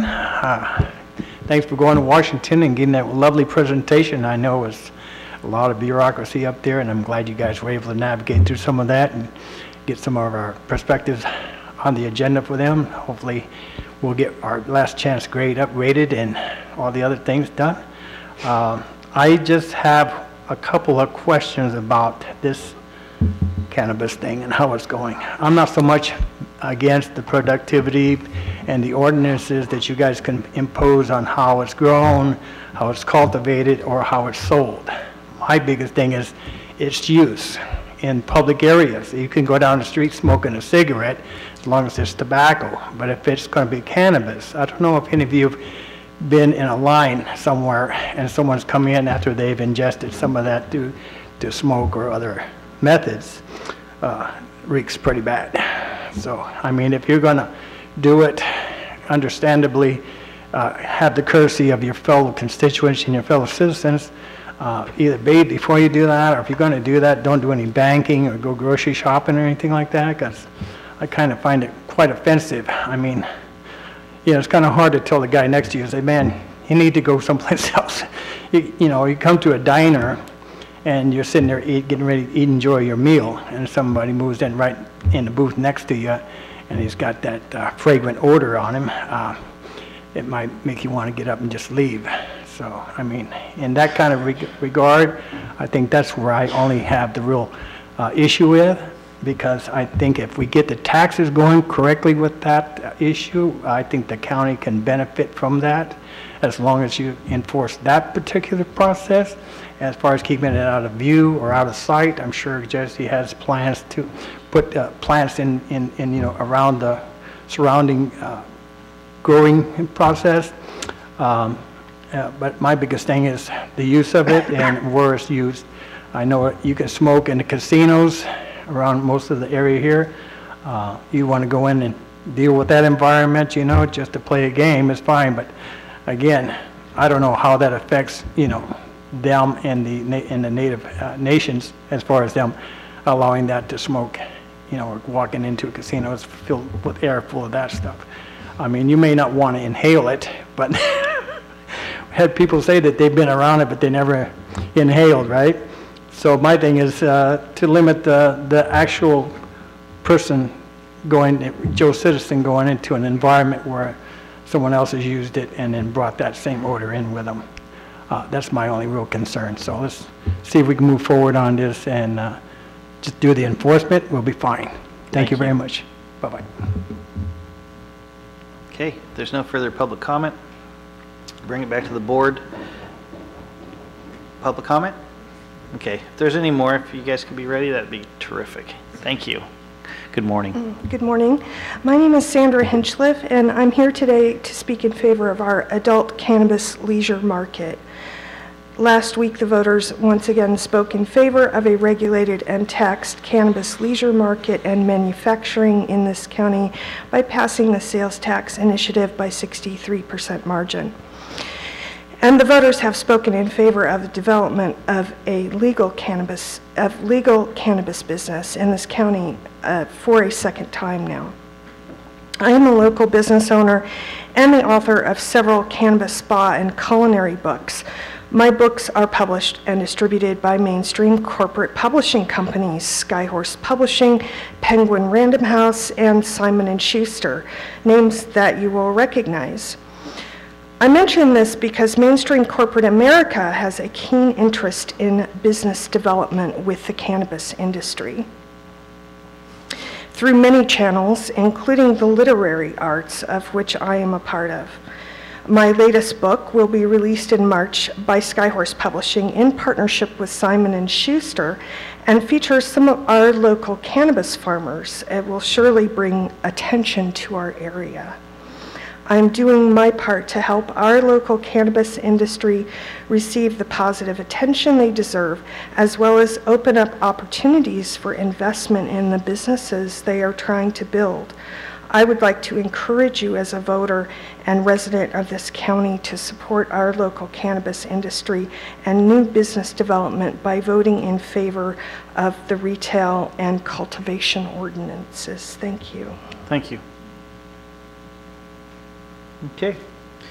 Seeing no further comment, we're going to go ahead and close public comment, bring it back to the board. I'd just like to briefly mention, before we move to other board comments at this point on the ordinance, I do really appreciate the working group's time and effort. I know it was reflected upon by members of the working group today.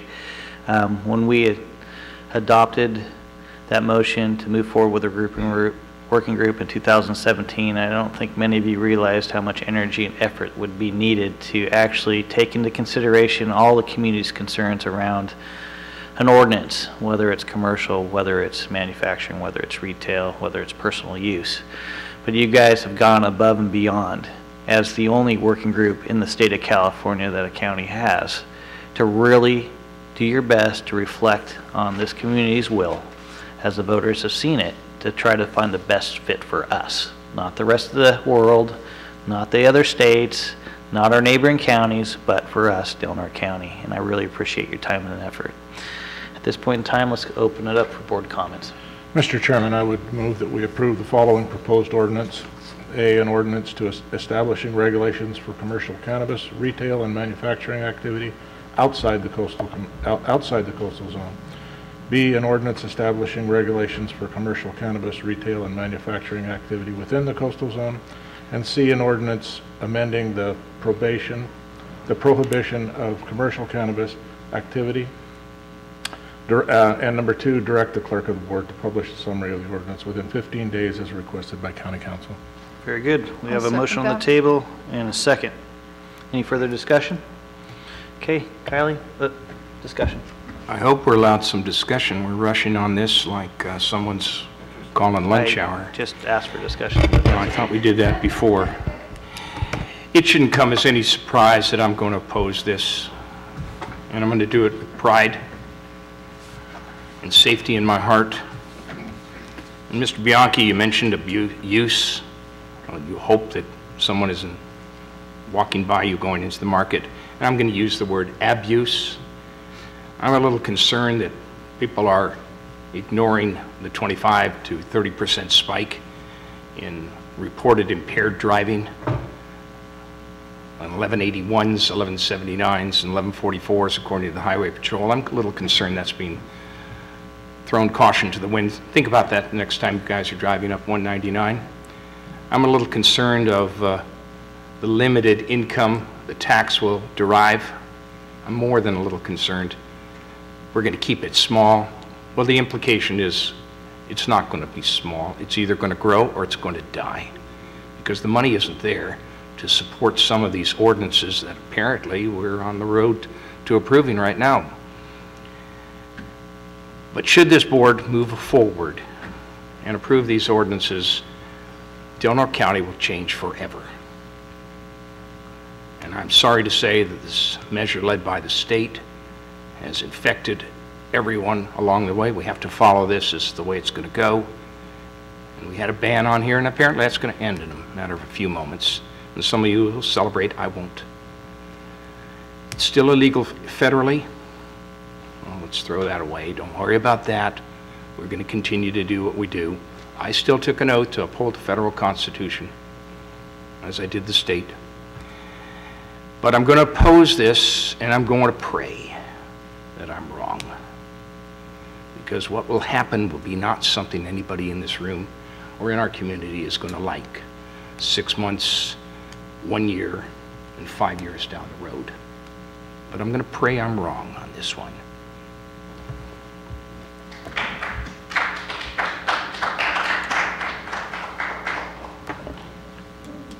Very good.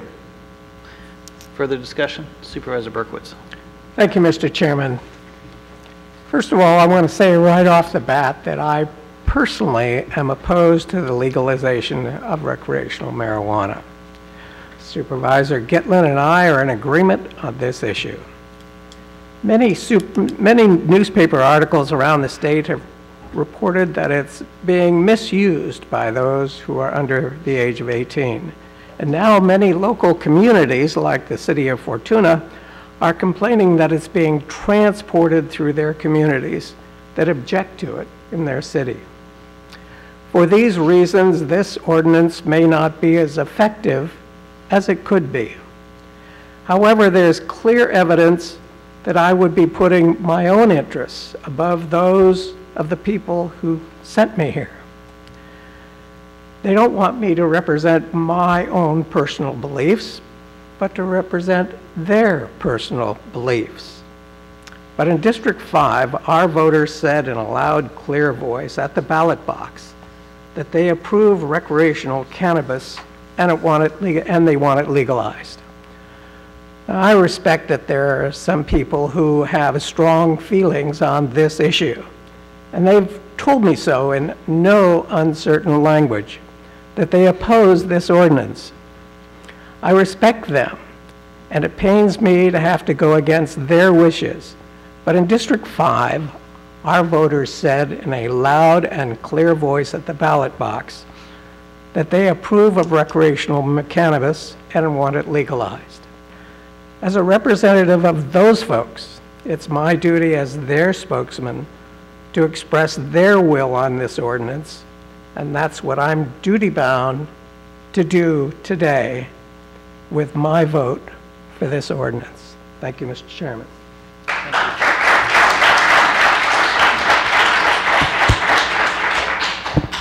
Thank you, Supervisor.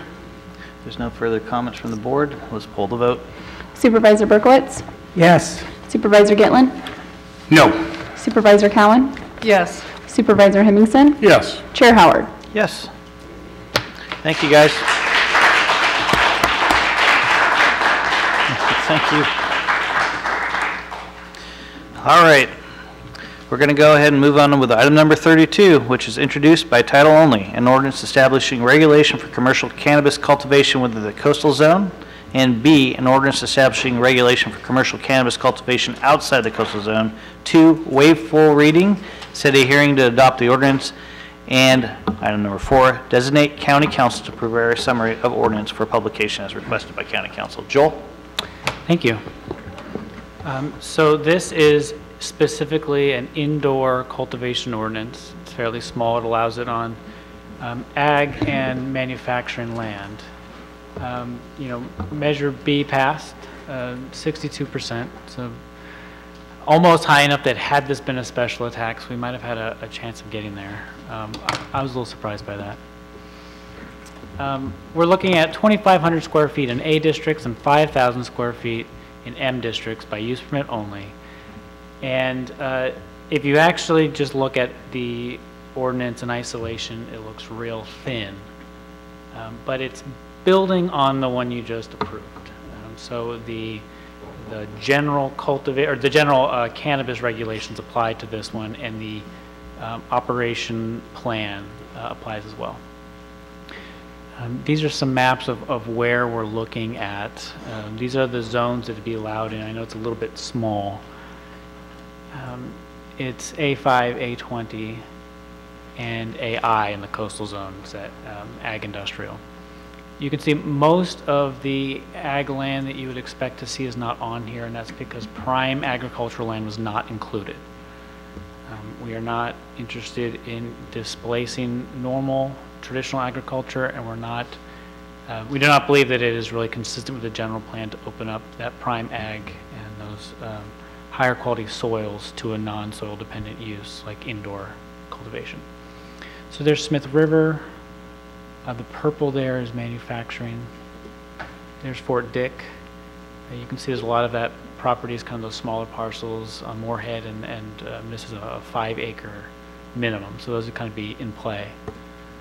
Here's the urban boundary. This is where the last ordinance permitted retail and manufacturing. The urban boundary is not significant in any way for this ordinance, but I left it on there. You can see those kind of 2 spots of purple there are places where you could feasibly do all of the activities.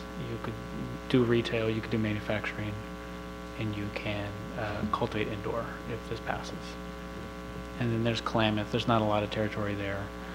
We talked about at one of the updates kind of moving forward with placeholder language for the tribes that all it says is no cultivation within the reservation boundary without written approval by the tribe. And so I think that takes care of most of this, actually. Definitely that manufacturing there and up to about Hunter Creek, I think. We will continue to try to work with the tribes and come up with more robust regulatory system for their wishes. But in the time being, this is what we're looking at. So it's indoor only, which means within a permanent structure, using exclusively artificial light, or using light at a rate above 25 watts per square foot. There's, in the state licenses, there's indoor, there's outdoor, and there's mixed light. We're not doing a mixed light, so we're kind of excluding that swath in between there. So we're talking about using a high amount of light, or when we get to the outdoor cultivation, probably using exclusively. And so if that curious language gets you, that's the reason there. Both A&M is the same. You need an odor filtration system. It needs to be completely enclosed. You have to be able to block out any light, prevent light pollution. All construction has to blend in.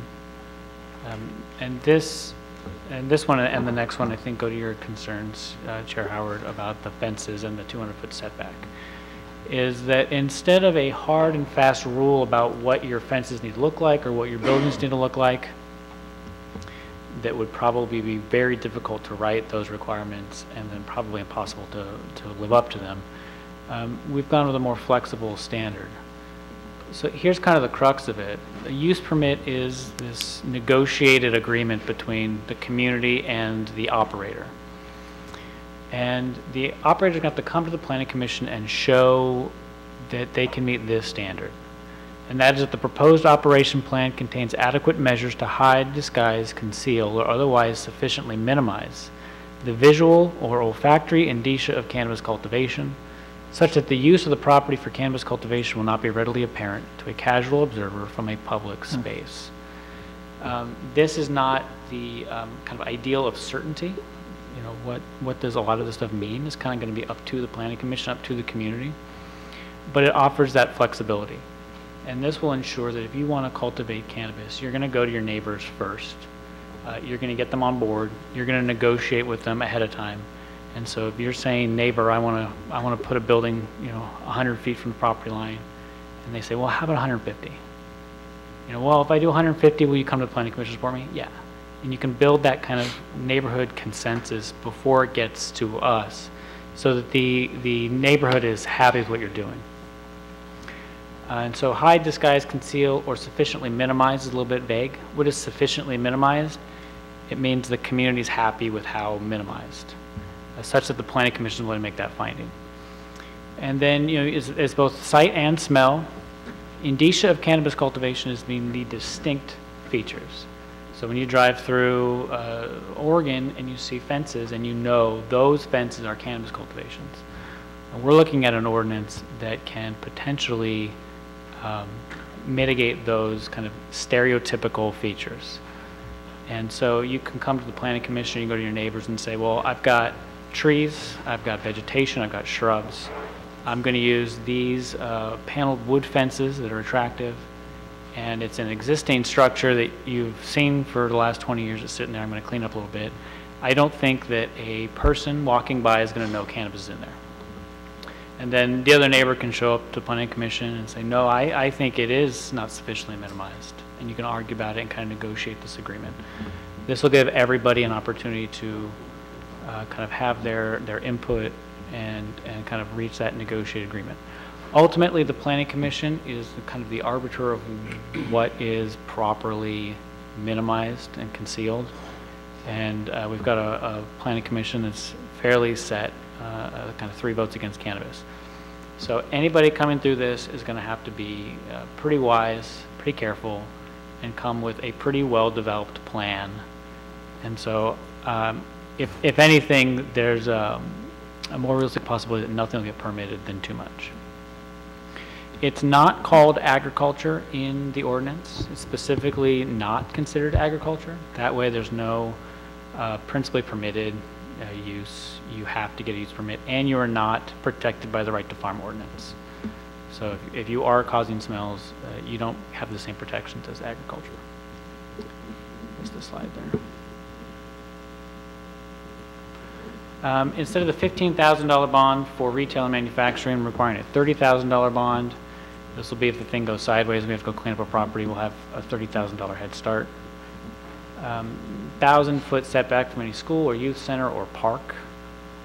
This is kind of the one that I can think of, the one built-in advantage when you go for a reapplication, is that if somebody puts in a park school, within 1,000 feet, you're not chased away.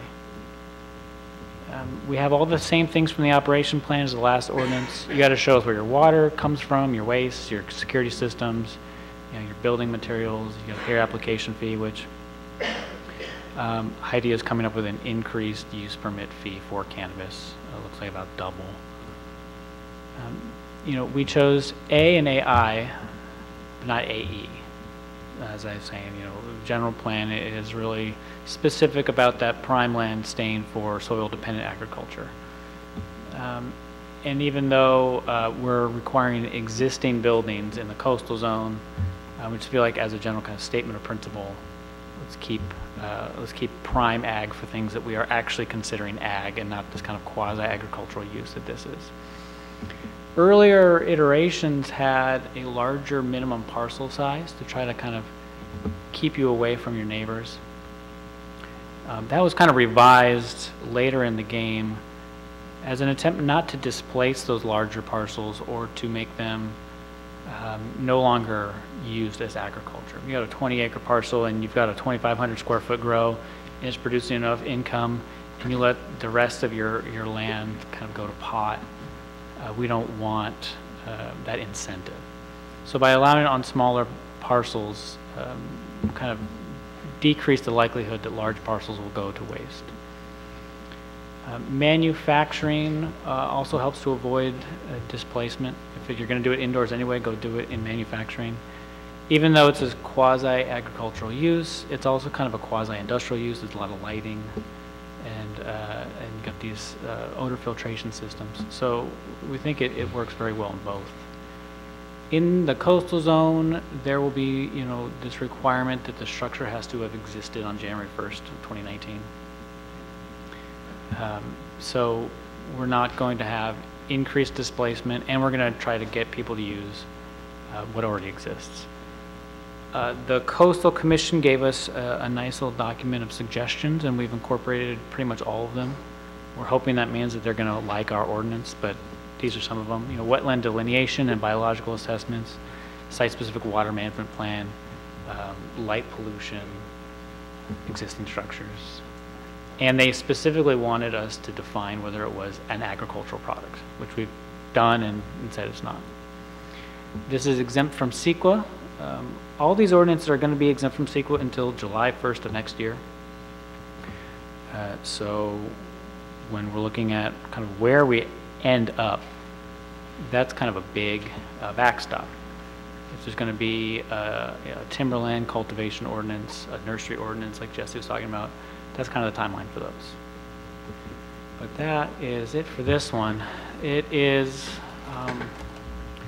my hope, the board gave us kind of a deadline of next meeting in December. A hope was a kind of a soft goal. It wasn't a requirement, but a soft goal that we would have a regulatory regime in place. I know this is a modest one. It's only indoor and it's small, but between the one you just approved and this, that's manufacturing, retail, and cultivation. It's a base, and I think it's a pretty responsible one, and I'm pretty happy with it. So, with that. Thank you, Joel. Okay, we're going to go ahead and open it up for public comment at this time.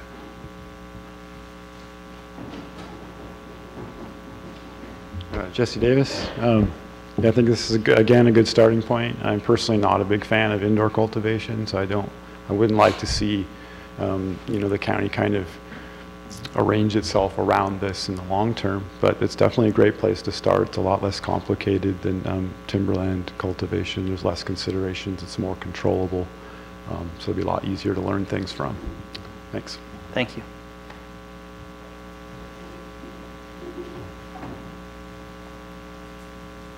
Hello, Aaron Skirback. The Planning Commission once again failed to approve a cannabis-related business recommendation. This time it was for cultivation, last time it was for retail and manufacturing. No real cause, no real reason, just a blatant no, despite Prop 64 passing and the most recent passing of Measure B, both of which they were reminded of. So I'm not sure whose appointee is continuously voting these down, and there are three, but they need to be replaced to better reflect what Del Norte residents want in the form of jobs, sales, hotels and businesses. If I'm understanding correctly, should the Planning Commission not issue a permit, the applicant would have to appeal to the Board of Supervisors. The applicant would have to pay the hours for staff involved in this process, an unnecessary expense given the fact that the Planning Commission currently isn't going to approve anything cannabis related, obviously. But regardless of their findings or recommendations, the board should proceed in passing the indoor cultivation ordinance introduction. Thank you. Thank you. Okay, further public comment? Okay, seeing none, we'll go ahead and bring it back to the board. Any comments from the board at this time? Okay, seeing none, we've opened this up, and Joel, if I'm correct, this is basically now published, and we will revisit this at our first meeting in December, if I'm correct. Yes, if you vote to approve or waive it and set that hearing. Yeah. Okay. It does require that action. So I make a motion to introduce by title only, A, an ordinance establishing regulations for commercial cannabis cultivation within the coastal zone, and B, an ordinance establishing regulations for commercial cannabis cultivation outside the coastal zone. 2, waive further reading. 3, set a hearing to adopt ordinance. And 4, designate county council to prepare a summary of the ordinance for publication as requested by county council. Second. We have a motion and a second. Further discussion? Okay.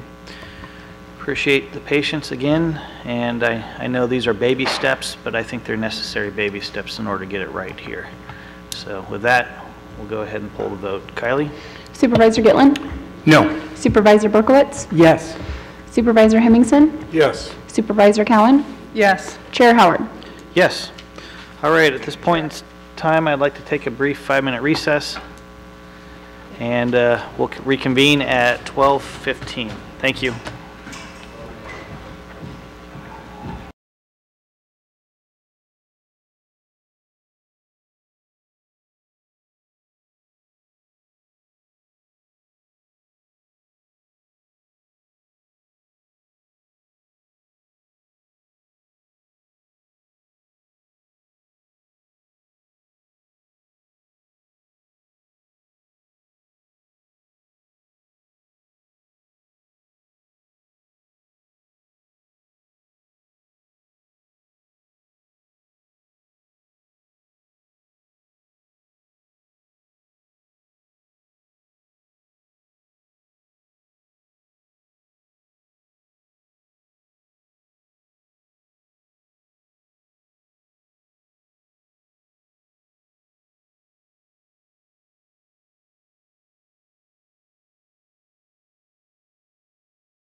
meeting.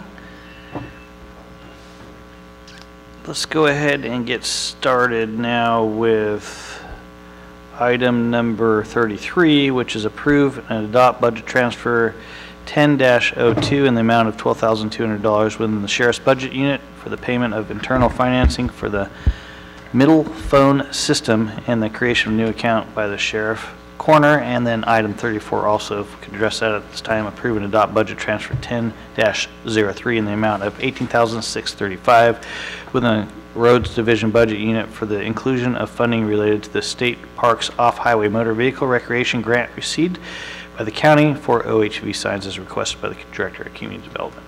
Move to approve budget transfer 10-02 and 10-03. Second. Okay. We have a motion and a second on the table. Public comment.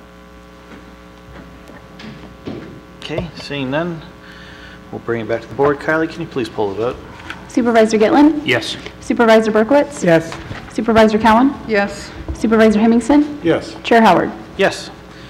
All right, legislative and budget issues. Consider miscellaneous legislative and budget matters pertinent to the county of Del Norte. Authorize the chair to sign and send appropriate letters with respect to matters pending before the state or federal government. No additional letters today. Okay, very good. All right, let's go ahead with consent agenda items that were pulled. We have items number 9 and 10. We'll start with number 9 first. Approve and appoint Supervisor Hemmingson as the delegate, Supervisor Cowan as alternate to the Golden State Finance Authority Board of Directors 2019 year as requested by Chair Howard. Supervisor Gitlin. Yes, I'd like to substitute a motion and nominate Supervisor Bob Berkowitz as the supervisor for the Golden State Finance Authority, and nominate him also as the board's representative to the Rural Counties Conference, items 9 and 10. Thank you. I'll second that. Okay, we have a motion and a second on the table for an alternate motion for 9 and 10. Mr. Chairman, I would move that we approve items number 9 and 10, appointing supervisor, myself, and supervisor as the delegate and Supervisor Cowan as the alternate to the Golden State Finance Authority, as well as approving and appoint myself as delegate and Supervisor Cowan to the alternate to the Rural Representatives of California Board of Directors. Okay, we have a motion and second on the table. And public comment, please. Items 9 and 10. Okay, seeing none, we'll go ahead and bring it back to the board for the discussion. Okay, we'll move with the second first. Kylie, please pull the vote. Supervisor Gitlin? Which? The second nomination goes first, the second motion. So it'd be for Supervisor Hemmingson as the delegate for both Golden State Finance Authority and Rural County's representative, and Supervisor Cowan as the alternate. Kylie, please pull the vote. Supervisor Gitlin? No. Supervisor Berkowitz? No. Supervisor Cowan? Yes. Supervisor Hemmingson? Yes. Chair Howard? Yes. All right, we're going to go and move to board reports. Supervisor Cowan, kick us off today, please.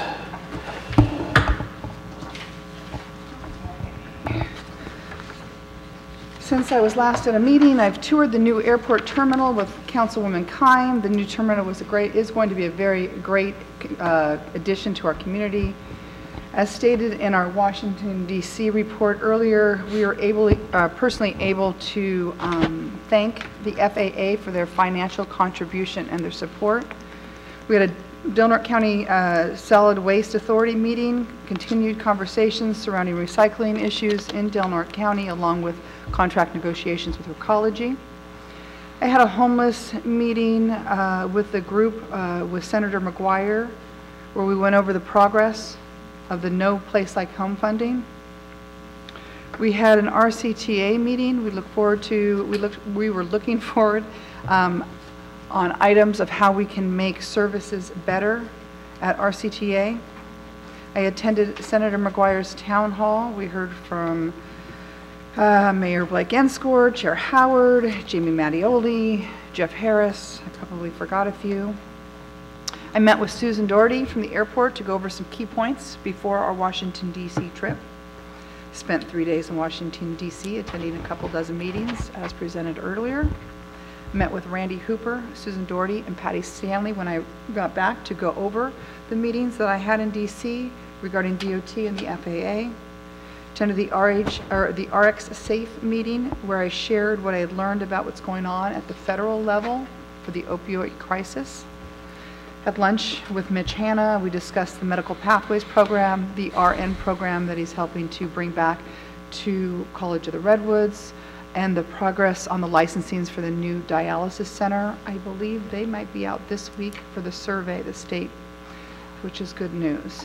Had a meeting with Tony Self, Ellie Popedick, and Ryan Loofborough. We were discussing kind of further discussions on the homeless. Ryan has been a big advocate dealing with a lot of stuff for Sutter down in the Sonoma area regarding the homeless, so we were picking his brain on some insights of what they were doing down there and things that we could possibly do up here. Also just trying to get some contacts from him as well. Met with Naveed Padar from the CPUC on the upcoming changes around the utility companies. Attended the Republican Women's Monthly Luncheon Meeting where they discussed the upcoming elections, which have already passed. We had a city-county 2x2 meeting regarding shopping carts. The city has an ordinance in place. I think it's important that we look at putting one together for the county. Jay, have we already started that? Okay. I was a guest on KFUG where we discussed the measures and propositions that would affect Del Norte County, and I'm certainly glad to see that Measure B and C passed along with the opposition of Proposition 6. Met with some other constituents to go over the meetings I attended in DC. Attended the Rowdy Creek Fishery annual fundraiser. A lot of fun, a lot of money raised. Went to San Francisco to watch the Del Norte High School varsity soccer team win in overtime in the semifinals for the NCS. They lost their final game this past Saturday in double overtime. However, this team played their hearts out. They truly are a winning team. They brought home a pennant, which has never happened in the history of Del Norte County soccer. I'm really, really proud of those boys. So good job, Warrior Soccer. A shout out, Heidi left, but a shout out to Heidi and Dominic over the last, and the CDD department. Over the last few months, I've come to them on several problems and issues in my district, Mackin, Pacific, Loft, a couple of lofts, and all of them were taken care of swiftly, promptly, and got a lot of happy people over there that things are getting taken care of. It's really nice to know that you can rely on that department. They get things done, and I really, really appreciate all of them. Thanks. Thank you. Supervisor Gitlin. Mr. Chairman, I'm going to excuse myself from these reports. I've submitted my report to our board clerk, Kylie, excuse me, and I found that the way these reports have gone and late, and I mentioned this at our last meeting when you were in Washington, they've become devolved into a lot of cantankerousness and personal issues, and at this time I will submit my report, which is a public record, and anyone who wishes to ask me what I did for the last 2 weeks will be happy to consult with them. I've considered that. I've consulted with the newspaper, and they have that report. And at this time, I'll excuse myself. Supervisor Hemmingson. Yes, thank you. Yeah, I had a NORTEC meeting over in Anderson where I did one of the interesting things that they did. Les Baugh is a member of NORTEC, and he had just gotten back from Washington D.C. where he met with the president. So I got an opportunity to opportunity to sit down with him and discuss his meeting with the president. It was very interesting. You know, as you know, that Les Baugh was back there on behalf of Shasta County because of the fires and the help that the president has given to them over the fire issues. Had a couple of whale entanglement or Dungeness crab gear conference calls, and these are not, you know, short meetings. These meetings last anywhere from 3 to 4 hours at a time. I had a couple of those. I met with the California PUC liaison, Naveed Paydar, discussing his accessibility for anything PUC. I did a gender review, and I have to apologize about the timeline. I was told that the report from Washington, D.C. was going to be 10 minutes. That was not exactly correct. I questioned that at the time, saying 10 minutes, that's all I need is 10 minutes. That's what they said. So anyway, it was only off about 50 minutes or so. We were doing a lot of important work back there. Yeah, it was all good. I'm not trying to diminish the importance of being there, or you know, maybe could have been the Reader's Digest version a little bit more, and we could have condensed some of that stuff. But anyway, I think it was very important. Good meetings. I appreciate what you did back there. You did a great job. Had a local transportation commission meeting. Had a Border Coast Regional Airport Authority meeting. And you know, everything is moving along very quickly. The project, the building project, is ahead of schedule, but there's always a but. We've got a problem with TSA possibly not receiving their new equipment in time for an opening that the building will be ready for, and we have a small issue with chairs where no one will have any place to sit. Although we do have the old chairs, and they're saying they're getting reupholstered and we could use those, so it might all work out just fine. Also attended the Veterans Day Parade.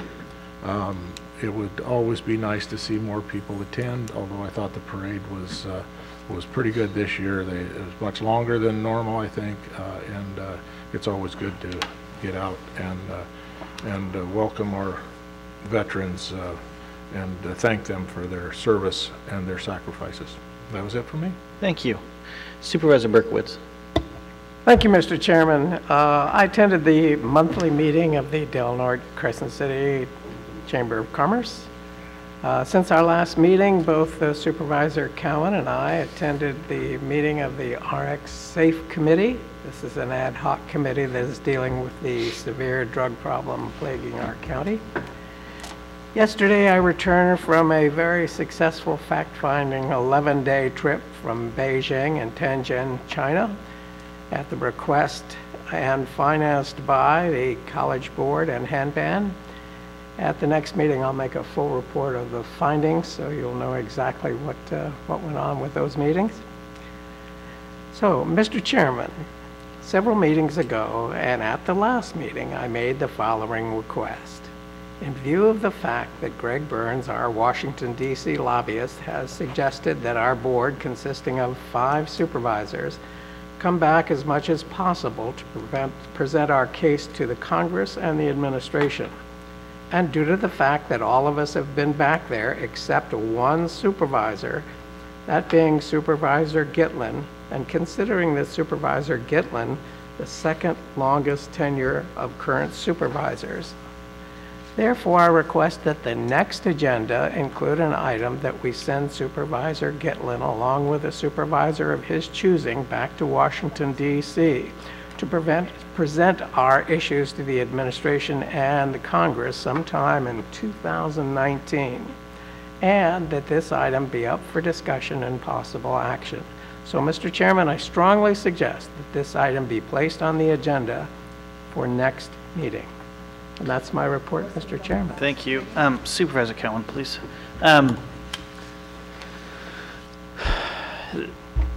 This is brought up at the last meeting. It's my understanding. I did receive some discussion from Supervisor Hemmingson on this. I'm just curious if your request still stands after the behaviors you're seeing today. Mr. Chairman, it takes 2 to make an argument. Okay. There was nobody arguing when you saw this occur. There was no argument, there was no debate. It was presumably, in his own opinion, an issue that in his head there's this issue on the board. I think we've all done pretty good to kind of hold our tongues and be respectful of each other going forward. we've had a great deal of debate around this, and I don't see bringing it back forward is going to be helpful at this time, especially when there's not a willingness potentially to carry the majority view of this board to Washington, D.C. That causes me a great deal of concern, because it appears to be his issues that he wants to carry back there, not the board's issues, not the community issues that we've all voted upon and said these are the issues that we're going to carry back there as part of our policy. So until such time as I see some kind of massive change, I at least me personally, and I don't see that coming back up, at least under my tenure as chair. Well, I appreciate your opinion, but I think still that he's a member of this board, and we all should have a chance to be able to advocate for this county. I'm certainly of the opinion that he would not go against any kind of board action that we have taken, and I think that he would represent the policies that this board has had. I think the situation to isolate a member of this board is not good for the board and not good for the public. So unless we can bring all 5 members of this board together and act together and not isolate a certain member of this board, I think we would be better off. That's my opinion, Yeah, Mr. Chairman. I appreciate that, Supervisor Berkowitz. I don't think we've done anything to isolate this member of the board. His own actions, as he's demonstrated today, have isolated himself. Anyways, I appreciate your acknowledgement and your willingness to try to have this discussion, but I don't see it happening. Could I just weigh in? Please, Supervisor. You know, this stating a motion to say that he takes another member of his choosing goes against, you know, the chair's responsibility. The chair is responsible, you know, if the chair feels like someone needs to be sent back to Washington, D.C., the chair should choose who, if he doesn't go, should choose somebody to go, or at least choose someone and then ask this board to okay it. But to say that a board member should pick a supervisor of his choosing just goes against everything what I think should be done as far as protocol. And by him isolating himself, which he chooses to do, and I think he does on purpose, you know, just to bring attention to himself. He's a self-promoter, and he has been for a long time. He has shown himself to take one side of the cannabis issue and stay with that regardless. Now, is he going to go back to Washington, D.C. and take our view of cannabis back to Washington, D.C. if that comes to fruition? No, it's not going to happen. Absolutely not going to happen, and you know it as well as everybody else on this board. So to think that he's not going to take his own agenda, not this board's back to agenda, or not this board's agenda back to Washington, D.C., is totally ridiculous to think that. Thank you. All right, we're going to go ahead and move on with my final report. I'm going to apologize in advance. I may get long-winded. It's been several weeks since I've been here, but a lot has taken place since our last discussion. We did have a California State Association's Board of Directors meeting specifically around opposition to Proposition 6. As you're aware, California State Association agreed to finance heavily the opposition to Proposition 6 to ensure that SB 1 funds stayed in place for the state of California. As you saw with the failure of Proposition 6 of the state of California, this was hugely important to us, and I know the majority of the county was not in favor of this, but I did not see the risk associated with losing our own funding specific to last chance grade being worth that risk. So I know we discussed it a lot at the town hall with Senator McGuire. We've got to find a way to do this, because what I'm hearing coming out of Washington, D.C., specific to discussions a couple weeks ago, there's not going to be a lot coming down, and it's not going to come down anytime soon. So we've got to use our own resources here in our backyard the best we can, and SB 1 was it. Attended a North Coast Regional Land Trust dinner in Fortuna. Also had a meeting with Kim Van, Director of USDA in Davis. Attended a meeting with some representatives for the city around our sister Cities agreement specific to a grant that we obtained from the U.S. Embassy in Japan that will allow us to bring members of Rikuzen Takeda here. We're looking at October, second or third week in October for that visit to take place. The U.S. Embassy is wanting these discussions around their week-long visit and those folks to be here around two things specifically, which is inclusion of women and inclusion of students with disabilities in education. That's where our focus will be, where we take the discussion beyond that, whether it's economic, cultural, or emergency awareness. That's up to us, but those will be the two specific talking points, and that meeting will occur here in October, funded by the U.S. Embassy. And they've asked us to come back for more money so we can bring more people here. And they've also asked, and we'll be providing funding for a news crew from Japan and news crews from the United States to follow the contingent around while in Crescent City. Attended a meeting of the Del Norte Solid Waste Management Authority. Another one will take place here today. Attended the Resource Conservation District meeting. Also spoke at Mike McGuire's town hall meeting. And Supervisor Hemmingson and I attended a 2x2 of the Tallawedini Nation. This was generated after our last board meeting where we were looking for their input specific to our ordinances around cannabis.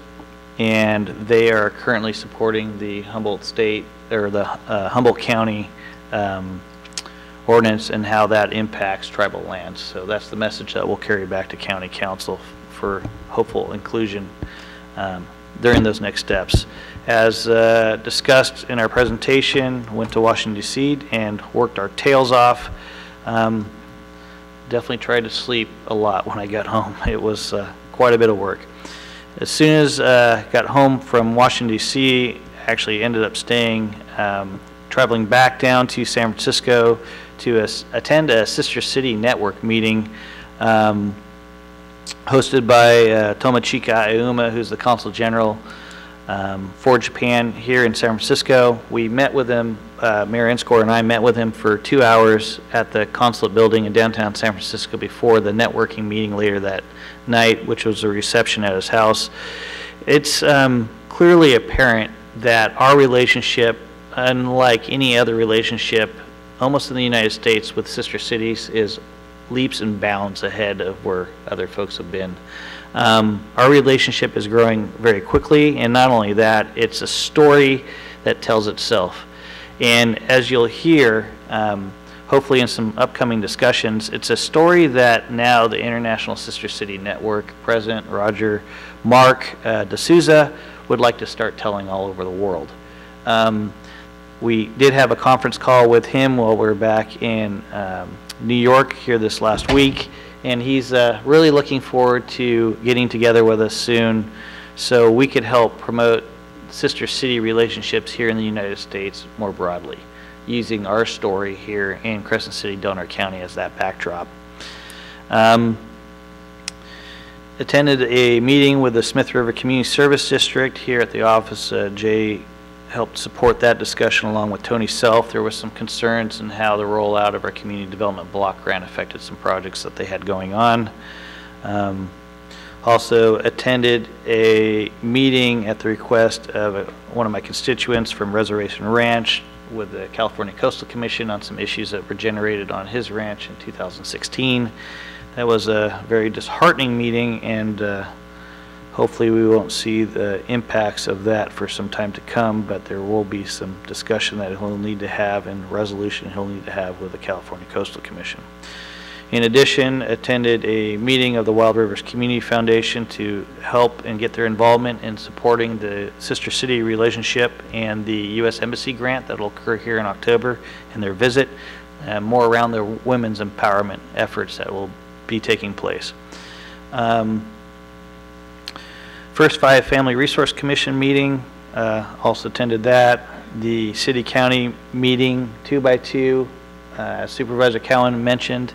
I'm going to move, hopefully, if we've got time, staff, Jay, to have this ordinance addressed at our next meeting in December, since we will not have another meeting in November. If we could look or shoot to have an ordinance for us to look at around shopping carts. If that's too quick, please let me know. But address or come up with something very similar to what the city has currently with a shopping cart ordinance. We'll try to get a draft. I've talked to the county council about it, and their office is going to be involved in it, so we'll have another discussion. Okay. And we'll base it off of the cities. Very good. Appreciate that. As also Supervisor Cowan mentioned, attended the Rowdy Creek Fish Hatchery fundraiser dinner where a lot of money was raised. Ended up spending quite a bit there myself, but again, it's an incredible effort here to attract a lot of folks from outside this area to fish our wild and scenic rivers, which is absolutely incredible. Attended the Del Norte Local Transportation Commission meeting where we discussed not only issues around US Highway 101 north of Fred Hay Drive with turn pockets and the increased congestion, and also near misses that are occurring up and down the state highway in response to David Morgan from Caltrans saying nothing's necessary at this point in time. It bugs the hell out of me, and we're going to continue pushing this issue. Also, attended a North Coast Unified Air Quality Management District meeting where we had a pre-meeting with groups in Humboldt discussing burn permits and folks trying to control vegetation around communities. It's become a fairly large issue.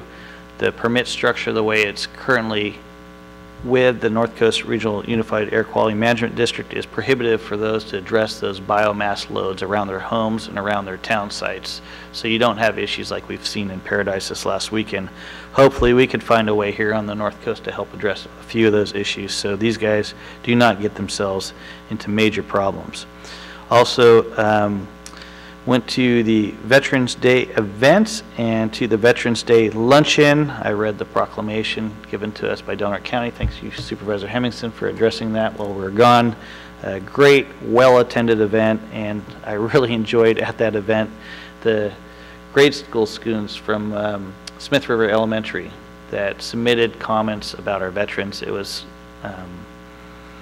something that was made me smile to the point where I actually read one in front of folks up there, and I really appreciated their thought and their effort and recognition of our veterans. Was also contacted by Dale Miller of Elk Valley Rancheria to discuss some animal control issues and possible looking into a memorandum of understanding with Del Norte County and animal control on how to address issues on the rancheria. Also like to reflect on comments Supervisor Cowan said about our boys soccer team. Obviously I'm personally biased as my son plays on that team, but man, those kids played with their heart and soul, and as Supervisor Cowan mentioned, it's the first time in Del Norte County soccer history our boys have even made it to the North Coast sections, let alone brought home a pendant. And they played their hearts out. It was a tearful end to a great season, but I'd like to recognize all the great sportsmanship and leadership every boy on that team provided, and really showed Del Norte County could be a great place to be. And I will end with the visit to the United Nations, which was at the invitation of the Japanese government. As you might be aware, I decided to pay for this myself instead of taking it out of county funds because I thought it might be an issue for many people here in the community if we strapped on another event like this, or somebody here on this board that doesn't seem to agree with what I want to do, or how we should really take a look at our relationships going forward on not only a local, state, and federal scale, but also on a world scale. And this in particular, at the invitation of the Japanese government, was absolutely incredible. And it was to honor World Tsunami Awareness Day, which was done in 2012, post the 2011 events in Japan. The Japanese government has led these efforts by creating what they call the Sendai Framework. It addresses very specific points that not only affect us nationally, but also affect us globally, and how we prepare and how awareness is in communities that are devastated by tsunamis, which seem to be occurring a little bit more frequently. Obviously, you know, the United States technologically is pretty far ahead and advanced in these areas. We have the technology, we have the sensors. There's communities throughout the world without this same technology and sensors. And as we saw in September of this year in Indonesia, their community is rocked. They were rocked by a very small quake in standards, but an 8-point earthquake that sent a tsunami racing in, a nearshore event that pretty much wiped out a large section of their community and generated a lot of loss of life. Not every nation is prepared as the United States. The crazy thing about this event, and even though I had ambassadors from Chile and ambassadors from Peru and 2 ambassadors from Japan, an ambassador from Spain who's the current president of the United Nations, all sitting with us in a table. You were treated like one of them. And we were the only representatives there from the United States. The mayor of Crescent City and the chairman of the Board of Supervisors from Del Norte County, discussing tsunami preparedness and tsunami awareness. And to honor us both, they actually invited Mayor Enscore to give remarks at the reception that night with all the dignitaries. And Mayor Enscore hit it out of the park. He brought every point of every country home that spoke that day. Whether you had a country affected by tsunami at that point in time or not, he brought the point home that we're all in this together, and we're all in it together to save lives. And that's the bottom line. Whether you're a developing country or not, we are here to save lives. And I think that message carries. And I know that's the message and the reason why Japan had us there, is that they do not want to see a single loss of life in a very tsunami-prone area like Crescent City, and they definitely don't want to see a loss of life from tsunamis around the world. And that message carried very loudly with us, and more importantly, as Mayor Enscore reflected back on it during the reception, that if we could just have one conversation that keeps this level of awareness up, whether it's here or abroad, it's going to be one more life saved. I appreciate everybody's time and interest in our board meeting today. We accomplished a lot. Look forward to seeing you in December, as our board meeting in November will not be had, as we will be on travel at CSAC. Thank you again. Take care. God bless.